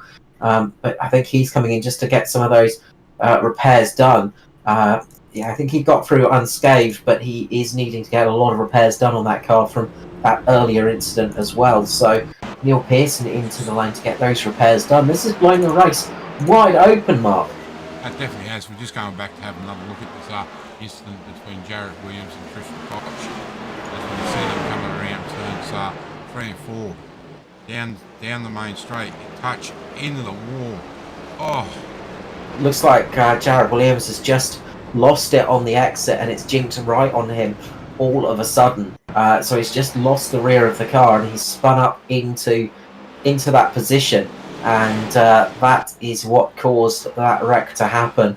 And Stevie Dubb had absolutely nowhere to go, and that is heartbreaking for Stevie Dubb. His heart will have sunk as that happened. You can just see he tries to go underneath, and there's no room. And you can see that rear wheel flailing around. That is very much done. And somehow the self-righting mechanism worked on that car. He did not get stuck in a turtle position and have to tow it back, but he very much is in for a long old run of repairs here tonight, and that's going to be a nasty, nasty incident to have to recover from. Meanwhile, Neil Pearson's been in the lane to get those repairs done, and as that's been happening, he's actually lost the lead. So Luke Yeager is now in the lead with Norman Clark. So we've got a few different cars on the lead lap and in different positions as we get these cars moving along and back up to racing speeds. As it is all back underway as we're trying to figure that out. And I think Neil Pearson has ended up getting himself a penalty. He has. Neil Pearson's got a penalty. This has gone from bad to worse for DPR. This is disastrous for them, and it looks like it might be it looks like he might be just pulling it into the garage. That has changed this race completely, Mark. The DPR cars look like they might be out. Yeah, it's a big one. Both DPR cars out for the night. So it's given Luke Jager the race lead with Norman Clark now up in the second. This has been the exact thing that Yeager needed to have happen. He's kept that car pretty much on the lead lap or just one lap down all night long. He has been in the race all long. We know it's a quick car as well, and he is taking advantage of it. Definitely He's got almost a 4-second lead over Norman Clark, and he is flying away with it. Definitely great to see. We've always known this place will turn the racing around. And it definitely has done that tonight. As you said, with both DPR cars out. And what that has also done is allowed Mark Smith back up in third place. And will you believe it or not, Carl Needler up into fourth place. Needler is now 3 laps down, but he's now got the bit between his teeth. He's got an opportunity to get himself on the podium here. He's got to try and make a few laps. He's 2 laps off of Mark Smith. Mark Smith is in a great position. Carl Needler is a lap ahead of Paul Drady, and it's all chop and change. We've got a lot of cars that had to serve penalties as well. So everything was up in the air with that incident. That caution caused so much chaos on track. I can't even work out what went on with all of that for that restart. I'm guessing some people were in the wrong position because I saw a whole heap of cars get a black flag penalty, have to come into the lane to serve it, and it completely changed the order of things and has just got cars back into this race from nowhere. Yeah, definitely a very mixed up Bristol race here tonight. But yeah.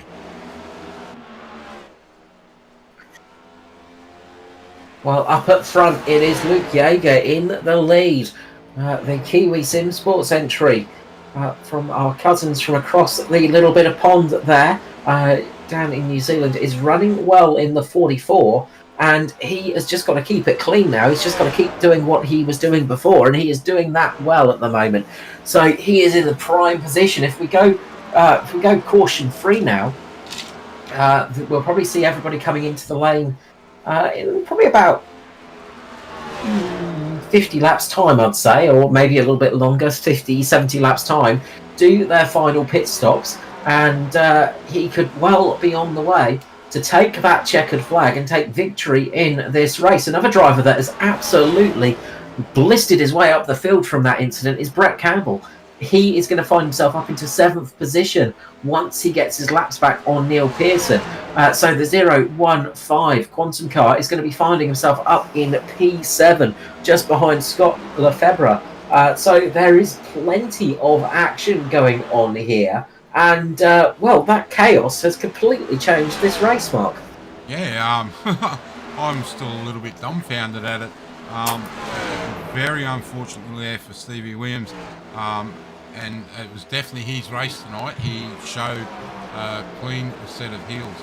I just can't pull up the stats at how many laps he actually led. Otherwise, I'd share that with everyone. You can pull up you can pull up his driver info, post-race driver info, and if you hover over the car, you may need to go back to a replay to get it fully working.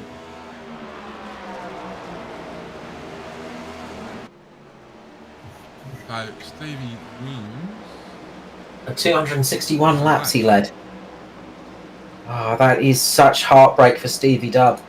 You got to say it has been bad luck for both DPR entries tonight. We saw Neil Pearson getting caught early in the race, and then Stevie Dub. That was just heartbreaking, that moment. And look, we were cruising along a little bit on autopilot there, both of us, and it came out of nowhere for us as I was just hovering over Stevie Dub and just keeping a weary eye on it. And all of a sudden, I see him on his roof, and absolutely caught us off guard as we were rattling through some of our chat topics. But that has completely changed this race. Norman Clark is closing in on Luke Yeager now. Yeager has made a couple of little mistakes, and he's been struggling a little bit this stint.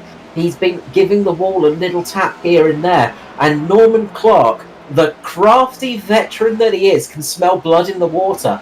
He is flying along at the moment. Now down to 1.4 seconds. Might need to hit to live pictures or be on the right car.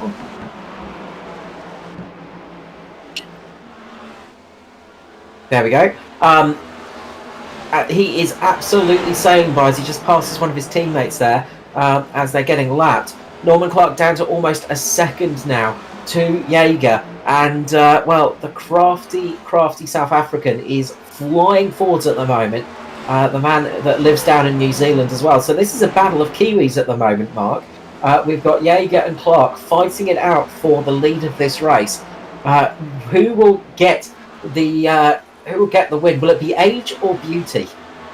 Oh, I've got to say the wily old man will definitely be out to take a race win here tonight. Definitely wants to get some points. He was up that pointy end. Well, this is it, and if he gets that win, that's him locked in with the opportunity, because he's sitting right behind Carl Niegler at the moment in the championship. So if he can get a win and lock himself in, secure himself into the playoffs, he will be delighted by that. And well, 120 laps to go. He's 64, about half a second behind now. This race is all of a sudden becoming very spicy indeed. Yeah, definitely. Just looking at the points standings right at the moment, Norman Clark sitting in 6th place in the championship. But as you said, Carl, if he should happen to get a race win here tonight, that will lock him into the playoffs, providing he does the required races. And we have a minimum required races on the regular season for 21 lap races that you must do to secure your spot in the playoffs. But it's definitely heating up here. We'll definitely stay with this group. Stay with this battle because we have Norman Clark putting Yeager under pressure, and Clark's race has come into it now. That is all from that early pit stop from Norman Clark. Remember, he was one of the first cars to stop for his penultimate stop. He had a plan of action in his mind, and it has worked out perfectly for the 0-9 of Norman Clark here. So he is going to be trying to take advantage of that, get himself up there. They're all on the same tyre stint length as well. Well, just by about 1 or 2 laps difference, really. So not much at all. But they're all on equal footing now. Norman Clark has smelt blood in the water, and much like a great white shark, he is heading in for the kill. Can he clasp Jaeger in his maws, or will Jaeger do like his name says and give him the hunt to stop Norman Clark taking victory here tonight? We are in for a great battle between these two drivers. As Jaeger clips the wall. Heavy impact into the wall that time for Luke Jaeger. That is going to hurt him with a big old whack. That will have definitely knocked the steering out of whack for sure. And that could be disastrous for Luke Jaeger. That's cost him a huge amount of time. And now Norman Clark is on the attack.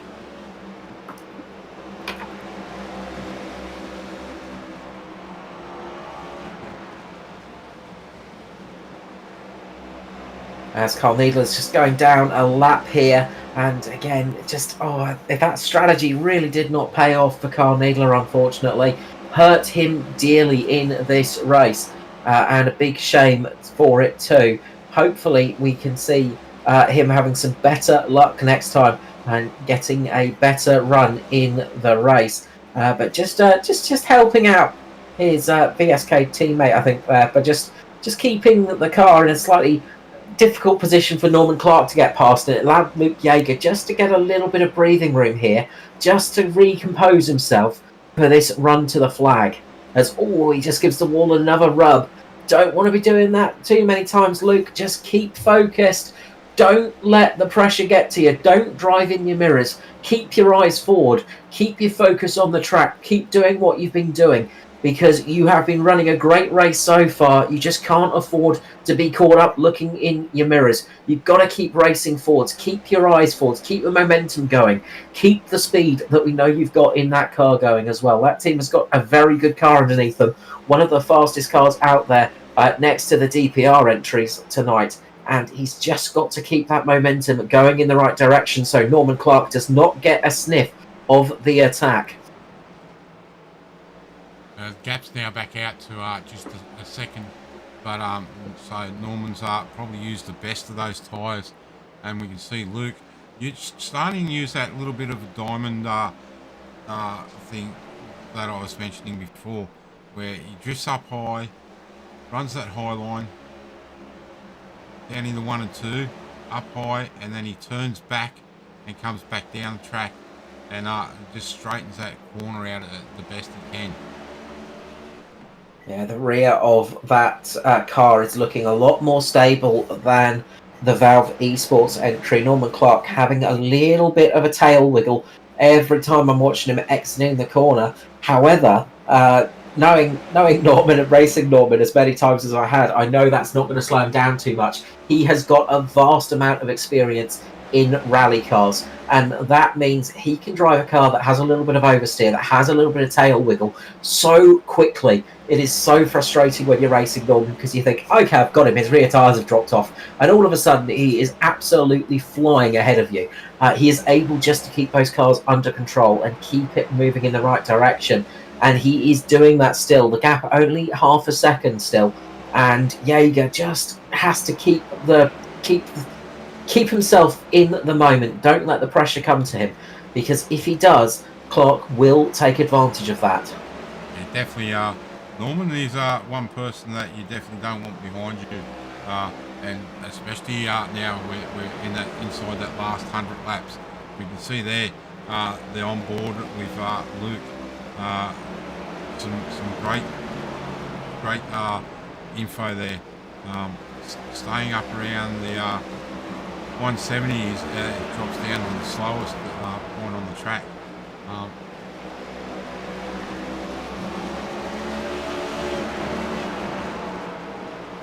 You could just see how fast this short track is. You know, it is such a short track that you're racing on, and you're keeping the car up in sort of near to 200 kilometers per hour all the way through the track. Just try doing that as you're going around a roundabout. You know, that's almost what you're doing on a track like this. It is not an easy task to do. Carl Needler has pulled it into the lane, and he has made his final stop. So he's going to be trying to get an advantage with that undercut now. He's going to try and get a couple of laps back and see if he can close in on Paul Drady. That's going to be his fight for this race. And it's going to be crucial information to Jaeger as well. I know they're sharing a voice channel. So he can give information to Jaeger and be like, look, it's worth pitting now. The tyres will be good. Will we see Norman Clark pull it in early? I get the feeling we might see Norman Clark try the undercut a little bit. As, Jaeger gets caught there by one of the Quantum cars as they're lapping the traffic now. And this is going to cost some time as well as they get through this traffic. And this could really, really put them in a slightly off position. So this is the other thing as well. You've got traffic management to deal with as Jaeger just makes it past Brett Campbell up into 7th place. Brett Campbell is a good run from himself. But you've got the cars all fighting for position on track. Different laps they're on, but they're all fighting to try and get the best position they can. It might be worth pulling the car in. I've sort of noticed a little bit with those valve cars that they're not quite as strong on the long run as they are on the short run. So we might see Norman Clark pulling that car in about 10 laps time and then trying the undercut a little bit on Luke Jaeger. Yeah, look, I know the Jamie had been there talking to him, and Curvis sitting back there in 8th position. Here we are talking to Clark and so just working out what his time is, what his lap times are, what the car's feeling like, as well as trying to work his own race. So we'll definitely have to wait and see as the laps wind down. Now inside 100 laps to go here at Bristol tonight. Absolutely, 88 laps remaining. We are quickly coming to the end of tonight's race and tonight's standings. And who is going to take victory here at the Last Great Coliseum? Who is it going to be? We will find out very, very shortly indeed. But they've all got to make one more stop to get to the end. But how will they work out this final run to the flag? It's going to be, if you come in too early, you're going to leave yourself vulnerable at the end of the race. You come in too late, you're going to leave yourself unable to close that gap. It's all about getting that perfect pit stop now, as Jaeger has another big tail slide coming out of turn number 4, losing him time once again. He is absolutely driving the wheels off of this car and is just getting a little bit ragged. He's just got to calm it down a little bit. Just watching that car, it just looks like he's gotten a little bit excited being up in the lead. He's just got to relax a little bit, get himself back into that zen place that you get into on a long run like this. You need to just be consistent and just keeping the car out of the barriers as well. And every lap, Jaeger's just making a little mistake here, a little mistake there, and it's costing him time, but it's also going to be causing a little bit of damage here, a little bit of damage there. It's going to be hurting his race. He's got to start just relaxing a little bit and just taking a bit of a breather here. Yeah, on some of those pictures you can see there, the damage on the right rear, that just behind that right rear tyre, that quarter panel is very bent up. So let's hope that hasn't pushed that guard in onto that tyre. Doesn't look like it has, but in saying that too, Carl, we just don't know 100%.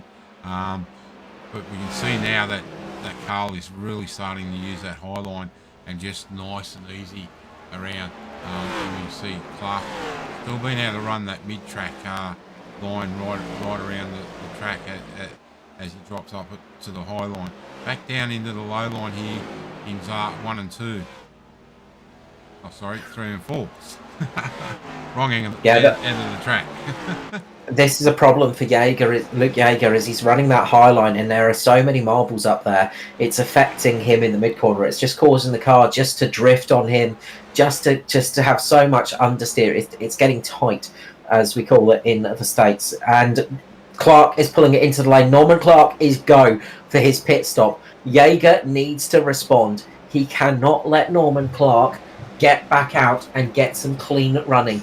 Luke Yeager needs to pull it into the lane now. He needs to pit this time round, and he is. He's pulling it into the lane. He needs to make this the perfect pit stop.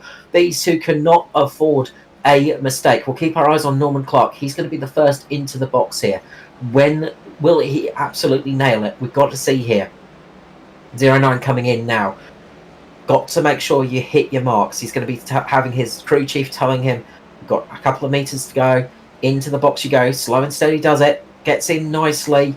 Looks like he's made it into the box perfectly. Right side goes up. Left side will go up. And he will be free and away now. Away he goes. Yeager is now getting his right side up. We'll keep our eyes on Norman Clark because Yeager's managed to get it in. Keep our eyes on Norman Clark on the cameras because Norman Clark's going to be coming around.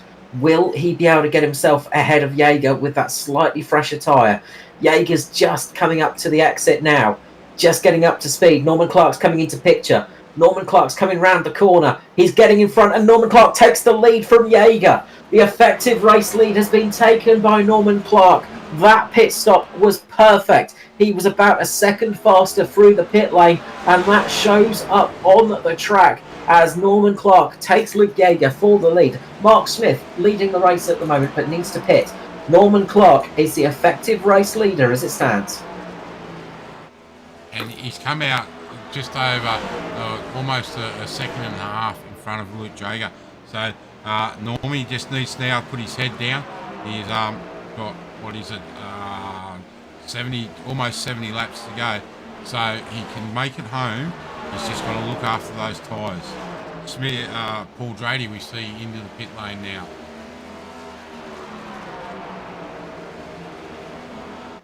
So that was all from pit lane transition time. About a second faster in the lane, and that's what it looks like out on track. Norman Clark getting a second advantage over Luke Yeager, and just those little mistakes creeping in for Yeager just cost him that little bit of speed.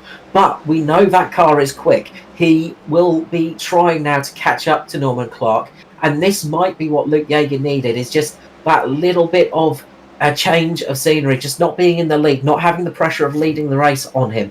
He is now the hunter. He is not the defender, so he can now go on the attack. Norman Clark will now have to defend. So the pressure switches around, and it all becomes a different race to the very end. These last 70 laps are going to be crucial. Yeah, the gap now is back out to 1.3. I think Luke got held up with those lap cars of Tristan Koch and the like. So unfortunately for him, it's now back out to 1.5 seconds over Clark. And Mark Smith is still out there rotating 84 laps on this stint with a 3-second gap over Clark.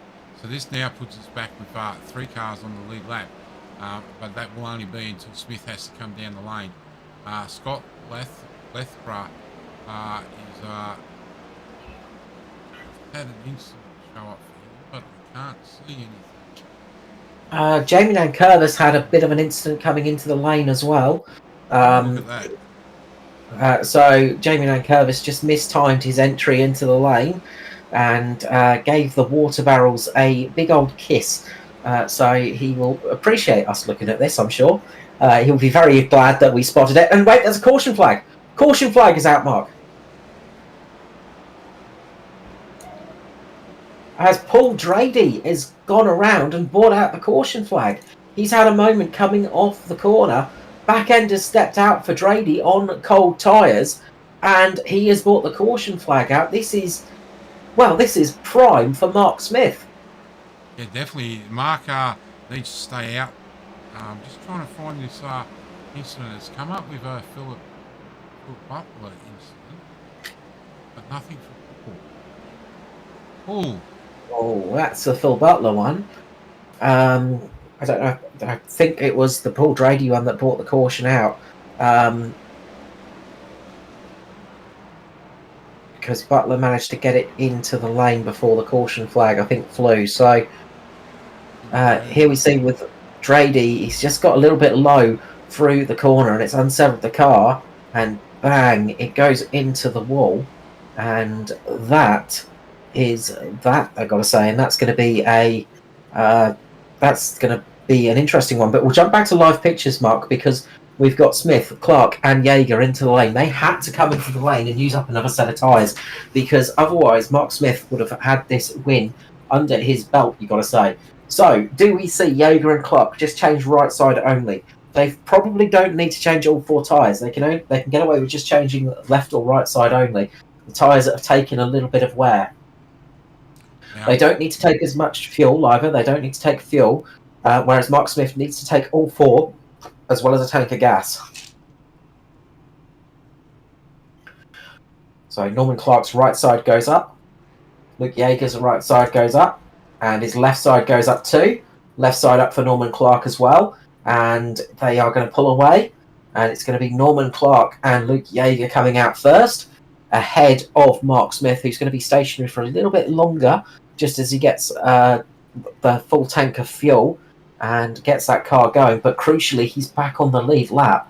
And another car that this will pay off for, I believe, will be Carl Needler. So I think Needler might even be back on the lead lap. I think he may have got the lucky dog.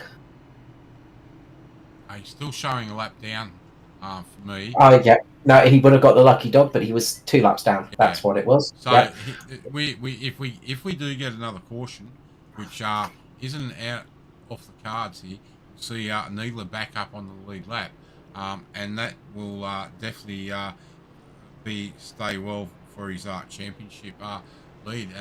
As we know, he's in the lead of the regular championship. So it's going to be interesting race now. Absolutely. And we saw that Needler had pace early on as well. He had some really good pace in that car. So if he can get back on the lead lap, he could well be challenging for the race victory between Norman Clark, Luke Jaeger, and Mark Smith. So we've got a 3-horse battle now as a 60-lap sprint comes into effect. And, it's going to be interesting to see how this one plays out, because they're all going to be chomping at the bit now, and it's going to be basically reset. So who is going to get this one? This race has been blown apart in these last 100 to 200 laps mark have been all go. Pace car pulls in. Norman Clark gets ready to the restart zone. Puts his foot down on the flat surface. Absolutely beautiful start there from Norman Clark. Absolutely launches it away. Into the lead he goes. Needler keeps second place with Mark Smith just behind them. And then it's a whole gaggle of cars behind on different laps. Carl Needler 1 lap down. Paul Drady 5 laps down. Scott Lefebvre 6 laps down. Brett Campbell 17 laps down. Jamie Nankervis 33 laps down. So there are all different laps people are running on, but they are still trying to get into position. And top 10 positions are still available for a fair few cars. Norman's been able to just get a couple of seconds, hundredths of a second gap. He's just now got to put his head down, really concentrate on just driving his own race, forget about what's happening behind him, forget about Luke Jaeger, and just concentrate on his own race, because we can see there Mark Smith now closing right up on the back of the Jaeger. Smith's car will come on strong in probably 10 or 15 laps. I know that car is not good at the start, but he's just going to try and race the way he knows how to race. And this will be really good for Smith. He's had some bad luck in the first 4 rounds. So definitely the boss man, Paul Drady, will be very happy that he's got one of his cars up there in the top 3 right at the moment. Absolutely. And we talked about the Valve Esports cars. They had some really good sort of short run pace. Their short run pace was very strong. They seem to just die off a little bit in the long run, and this is the sort of scenario that's going to pay off for them right now. Norman Clark has had some really good pace through this race, and he is taking advantage of it at the moment. But that little bit of short run pace is helping him build up a bit of a gap now, and also the battle going on behind him between Jaeger and Smith is going to be helping him immensely, because those two are side by side once again. They are fighting hard for position, and the more they fight, the more this is going to help Norman Clark build up a bit of a gap here. So he is going to just slyly look up in his mirror and go, yep, you boys keep fighting. I will just keep on lapping. I'm happy for this, and I am pretty comfortable out here in front.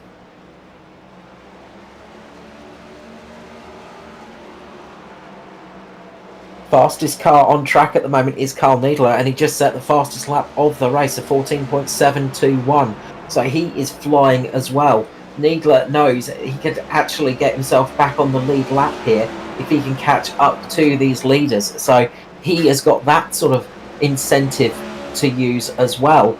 And all of a sudden, Luke Jaeger has just absolutely switched it on too. So they are swapping fastest laps for these moments and really pushing hard. So the pace is switched on now. They know they don't need to save for tyres.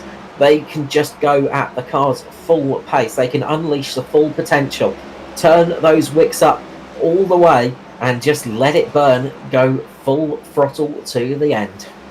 Yeah, but in saying that too, we can see here that Norman, the gap between Luke and Norman is just floating around that 1 second. Norman got held up by a lap car then, so it's come down to under a second, and now it's floating around the 800ths of a second gap. So definitely a sprint race. Mark Smith out to now a half a second behind Jaeger. So it's if we do get another caution, Carl, are we going to see these guys come in and put some rubber on the right side? You got to. You're going to lose. Yeah, you've got to. They've already dropped about a tenth to 2/10 of a second just in 20 laps. You know, so fresh tyres. If you've got them, you've got to use them. You can't just rely on not using them here. They got 7 sets of tyres in this race. They've made 6 stops for Norman Clark, Luke Jaeger, so they've got a set of tyres left. Mark Smith has 2 sets of tyres left. So that's going to be a crucial thing as well. If we get, say, 3 cautions, then Mark Smith is going to be sitting very pretty indeed. So, you know, if we get a couple of extra cautions, it could be absolutely go time for Mark Smith. But if we get a caution right now, you've got to come in for fresh tyres. You can't afford to. You just can't afford not to. I think it would be very brave to stay out on track, but considering you've still got an extra set up your sleeve, you've got to do it.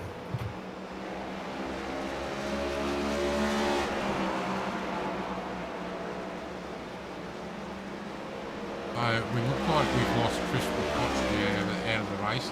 We've lost Neil Pearson. We've seen him pull out of the race after he gets got that drive through and still had the damage. Stevie Dubb, we've seen him retire from the race after his little excursion with an upside down. Adam Ariel has decided to pull behind the pit wall. And Nick Bottrell, we've seen him have a couple of big incidents tonight, and the second one still really big, and Justin Allen's still sitting in pit lane there, so he's thought better of this tonight and decided just to stay connected and watch the race out. But Norman Clark now out to a 1.2 second gap over Jaeger. So Mark Smith still sitting there in third. Carl Needler fourth. Paul Draney, good night for the Lucas Oil team. He's in 5th place, and he'll secure that 5th place because Scott Lethborough in the number 66 Valdez. He's in 6th place, but he's a lap down on Grady. So Brett Campbell, another good night for him, up in the 7th. Unfortunately, 17 laps down. We've seen Jamie have an incident early in the race. Yeah, he's been able to come back and get up into 8th place. Unfortunately for him, he's 36 laps down. Jarrett Williams in 9th with 57 laps down. And Philip Butler, a rookie from the season for the Ovals, sitting in 10th place, 61 laps down. So, unfortunately for some guys, it's not a night that they would like to remember here at Bristol. That's been a tough night for some of these drivers for sure. Very, very tricky out there tonight, catching a lot of people out as well. Well, we've seen a little bit of carnage here, which is not too unheard of at Bristol, and especially at short tracks as well. We do often see a bit of carnage on the old short track racing, but we are seeing some good racing on track, and Norman Clark is definitely letting his speed come out here as he's building up a bit of a gap over Jaeger. 27 laps to go. Jaeger can still come back at him. He's still got some good pace, but they are swapping each time. They are sort of swapping their fast laps. Unfortunately for Mark Smith, it's just dropped off a bit. He has fallen quite a bit behind. He's about 8 seconds off the lead now, so he's just been unable to switch that car on, unfortunately, and that sort of short run pace has really not worked out for him. So he might be able to come back at them in the next 25 laps, but it is an uphill battle for Mark Smith here.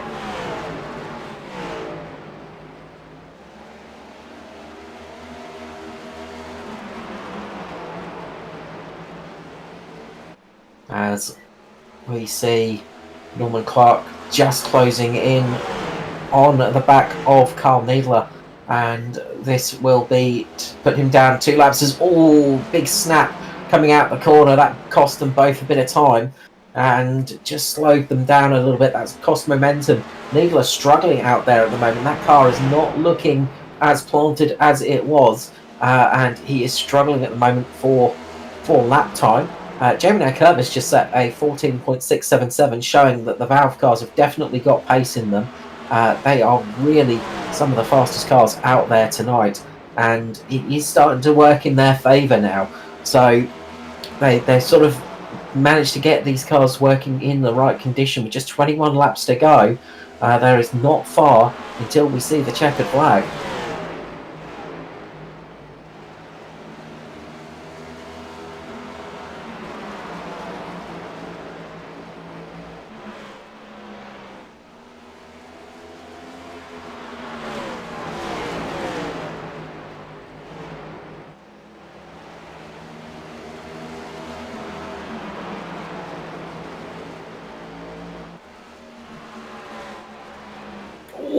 A big moment in front of Norman Clark again, just with one of the Quantum cars. I think it was Brett Campbell just taking a huge lick into the wall, and that could have been a repeat of the Stevie Dub crash that we saw earlier, or the Neil Pearson one that we saw at the beginning. And there's contact with Luke Jaeger and Brett Campbell. We're going to get the caution flag out. The caution has dropped again. We've had a moment between lapped cars here, and it is Luke Jaeger and Brett Campbell making contact. They just got hooked up with each other, and it's just sent Jaeger round, and that has brought the caution flag out with 17 laps to go, Mark. Yeah, it's go back to the replay here and just have a look and see actually what happened.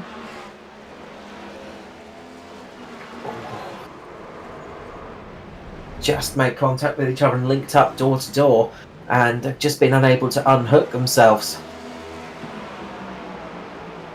Another view of the drone cam here. Alright, wrong incident that I was looking at. And you just see Jaeger touch the wall there, and as we come through turns 3 and 4, that one's a hard one to pick. But definitely a nice little touch, and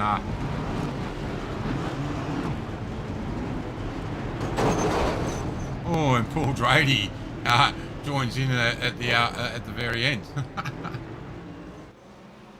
So go back to the live pictures now. Norman Clark. Mark Smith decided to stick it out here. So Mark Smith stayed out. Norman Clark and Jaeger both come in and pulled up their, I think, their final set of tyres. I think they might have one set left in reserve, but it's going to be pretty close. So they're going to use up those final couple of tyres. Mark Smith, will he pull it into the lane? Yes. He does indeed. So he's decided better of it. He's decided not to stick it out there. He's going to pull it into the lane here and get himself back out there. Carl Needler will have got the lucky dog again, so he'll be just one lap down. Unfortunately, he'd just been lapped just a couple of moments before that incident, so just missed out on the opportunity to get himself back onto the lead lap.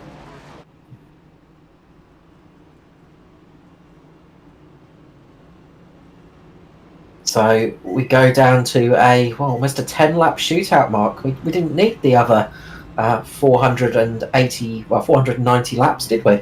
No, we just could have just jumped straight here to the last 10 laps.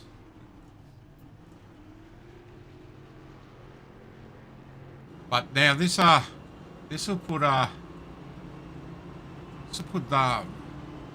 Clark and Jaeger together again. Let's see if Clark can get the jump again like he did. We're just seeing there the 96 car of Scott. I just look at, I think that's Jared Williams just in front at the moment, and that front bonnet is very wobbly. I don't think that's going to pass inspection when it comes into the pit lane. But the front end of that car was wobbling like jelly. You can just see there it's starting to wobble again. Yep, that thing is not secured at all, is it? No. It is a little bit on the wobbly side, but keeping that car running at the moment and getting a lap back, and look, that's going to get him back inside the top 10 and ahead of Phil Butler. So it's sort of going to be a good finish for Valve after a very eventful night. Pace car is in. Restart again and again. Norman Clark, absolutely textbook beautiful start here at Bristol on that low line. He waits until the car is settled on the flat, puts his foot down, gets away cleanly.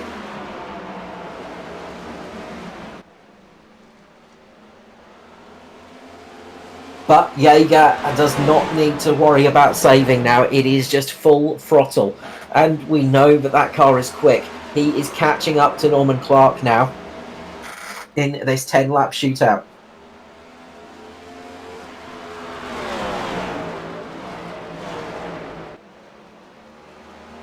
I don't think Norman would have been too happy. He would have liked to see the race continue green.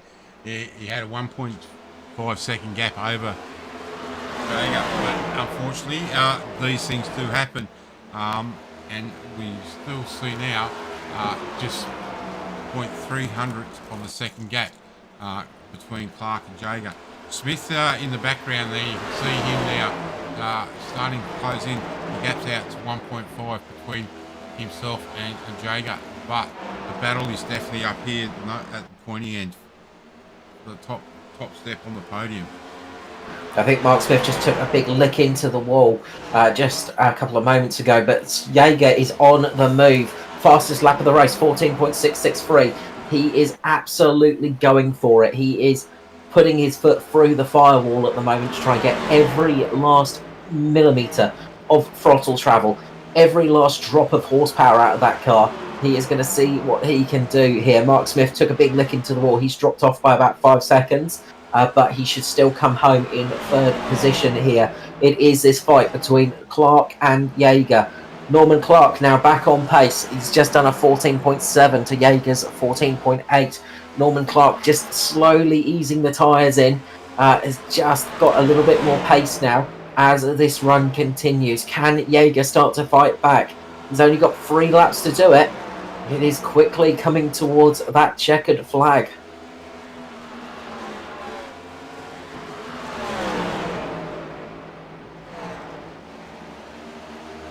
Again, Jaeger on the attack. Can he close that gap? It's 0.4 of a second right now, and it is looking good for Norman Clark as they just come up to some traffic again. We are just about to see that white flag fall in a couple of moments' time, and when that white flag hits, then it is a checkered flag that's going to finish the race. As Norman Clark crosses the line, white flag is out. The next flag is the finish. The checkered flag will be out, and it looks like it's going to be the 09 of Norman Clark in the Valve Esports time car, taking victory here tonight for the Lucas Oils 2024 Aussie Outlaws Series at Bristol. Yeah, a great race in the end. Unfortunate race for some drivers, but we can see the two Kiwis come up together, wave out the windows, and we will see Mr. Clark melt this car down.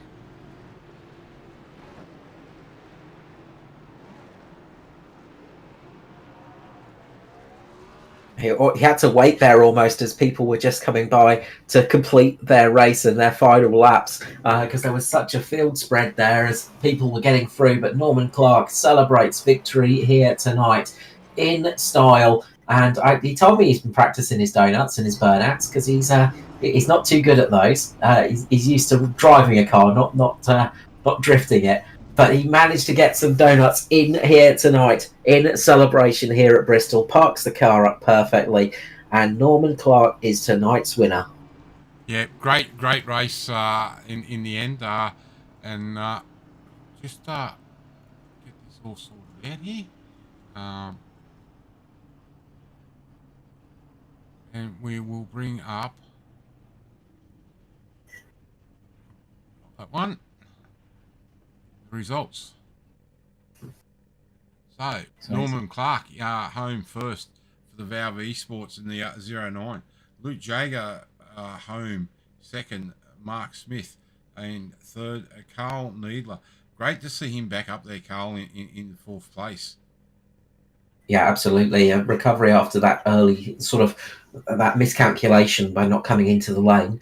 Good to see he managed to get himself back up in positions.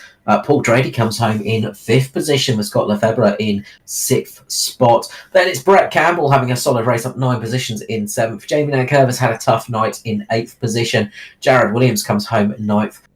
Making a good evening for the Valve Esports cars, getting all of themselves in at the top 10. Same can be said for Quantum with Phil Butler in 10th position, getting their team inside the top 10. Tristan Koch, he caught damage early on, but managed to soldier his way back up into 11th. Then it's Stevie Dubb, the man that led the most laps tonight, I think. He comes home 13th after ending up on his roof. Neil Pearson, early damage as well. Unfortunate for him. He went bowed out early too. Adam Ariel caught in an incident. Nick Botelli also in an incident in 15th, and then out early doors, unfortunately, for Justin Allen in 16th position. And we'll bring up the race information. Only 4 cautions tonight for 18 laps.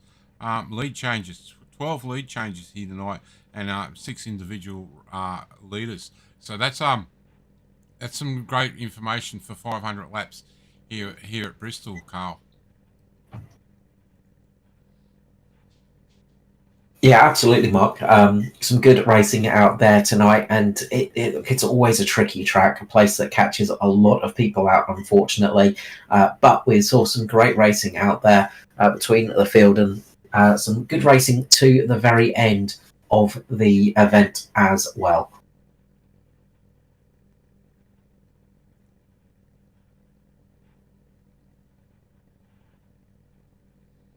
So we're just waiting on some drivers to come up to the green room. While we do that, we might just have a quick look at the calendar. As we said, we're away next week for a little bit of a break for Easter. Then we'll be back. Our next broadcast race will be on at Richmond on the 13th of April. So it's a little bit of a break for us, but we will still have a highlights package of the race from Circuit Americas.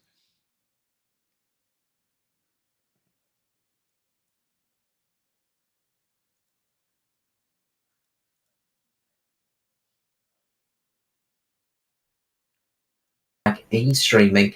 Then we're off to Martinsville on the 20th, and then it is at the Anzac Cup at Talladega on the 27th of April. So lots of action to come next month. But, well, for this month, we are almost done and dusted, but we've got some drivers to talk to. So first up, we'll bring up the driver of the 07. The driver coming in third position tonight is Mr. Mark Smith. Mark, welcome to the booth, mate. Congratulations on a podium here at Bristol. Oh, thanks, guys. Yeah, I didn't expect to get there for that, but the two leaders had a bingle and, yeah, ended up that way. The seas almost parted, didn't they? It was looking like a fairly sort of certain thing for a fair bit of that race, and then all carnage broke loose, and you found yourself back on the lead lap all of a sudden. Yeah, I know. It was really weird. So I don't know how it happened, really, but... I wish I could give you information, but I can't. We were a little bit confused as we were sort of going through that incident, and then all of a sudden I glanced, it was green flag, and there was all kinds of chaos happening on track. Looked like you had a pretty solid car out there tonight. Maybe not in the short run pace, but the long run looked really good. Yeah, the first stint I had, it was a bit rubbish because I was pushing it too hard, but then I just settled into the second stint, and it seemed to happen quite nicely. Absolutely, and it was good to see. Just looked like, as we said, just that sort of short run pace wasn't quite there at the end to keep on to the back of Jaeger and Clark. Yeah, I was pushing it a little bit too hard, and it was pushing like a little dump truck, really. So always frustrating when that happens, but nonetheless, congratulations on a solid podium here tonight. Third place, always a nice place to finish, and a solid result as well for the race and the championship season. Yeah, it was great. And, yeah, I'd like to thank Cluckers Racecraft and Lucas Oils for putting the races on and all that. So it's good fun. Awesome stuff. Thank you so much, Mark. I'm sure we'll see you back up here in the booth sometime soon. But for tonight, have a great relax after such a long, grueling race. Yeah, thanks. Mark Smith there coming home in third position. Next up will be the first of the Kiwis tonight. It's Mr. Luke Jaeger. Luke, welcome to the booth, mate. Congratulations on a very solid P2 here at Bristol. Hey guys, how's it going? Good. An eventful race tonight. Luckily, you managed to keep out pretty much all of it, but you had a couple of close calls, and you managed to bring it home in second. Yeah, one place shy where I wanted to be, but I'm certainly happy with the P2. It's back-to-back podium finishes for me, so I'm really happy about that. That's all right. It just means next time, you're just going to keep getting the podiums, and then the victory will come nice and quickly. That's how it works, I'm sure. I've been told that. Obviously, we had a couple of late cautions here, and that changed up the race a fair bit. We saw you battling with Norman Clark, and, the green flag stops as well, and that's obviously where he got the jump on you. Yeah, those late cautions certainly didn't play into my strategy. I was more focused on the long run the whole night, and it was working for me, clearly. But yeah, I'm not very good at firing off on fresh tyres. I wasn't really hopeful when we got that last caution. But I tried my best, but yeah, Norman was just too good. Well, you say you're not that good at firing off on fresh tyres. You managed to get the fastest lap of the race in that stint, so not too bad. Yeah, probably to my detriment though. Burnt the tyres up just a little bit too quick. I know, that wily Norman Clark. I mean, we saw him closing down on you, and I said it's like a shark smelling blood in the water when he closes down on you. And he absolutely was sitting there on your back for a fair amount of time. I mean, were you feeling the pressure a little bit in that, driving in the mirrors a bit too much? To be honest, I was kind of managing that gap. I felt like I could take off a little bit if I needed to. But I was just trying to save my tyres for that long run. I wasn't sure if we were going to carry out green to the end, and I was sort of tossing up whether to no stop that last 140 laps or so. But as soon as I saw Norman go for the undercut, I realised I had to pit, and yeah, it all played out from there. Now, look, a solid run from you tonight. You could manage to keep the car pretty much on the lead lap all night, and I think the lowest you dropped was 1 lap down at one point. So you definitely had some really good pace out there, but just maybe the cautions didn't fall quite in favour. Yeah, absolutely. But congratulations tonight, Luke. Before I let you go, love the shout out to fans, sponsors. Go for it, mate. You absolutely deserve this moment. Just a quick shout out to the VSK boys, Carl, Justin, and Wayne. Wayne couldn't be here tonight, unfortunately, but yeah, it's just been really good working with those guys. They've been helping me with setups, and we practice during the week in our local series. And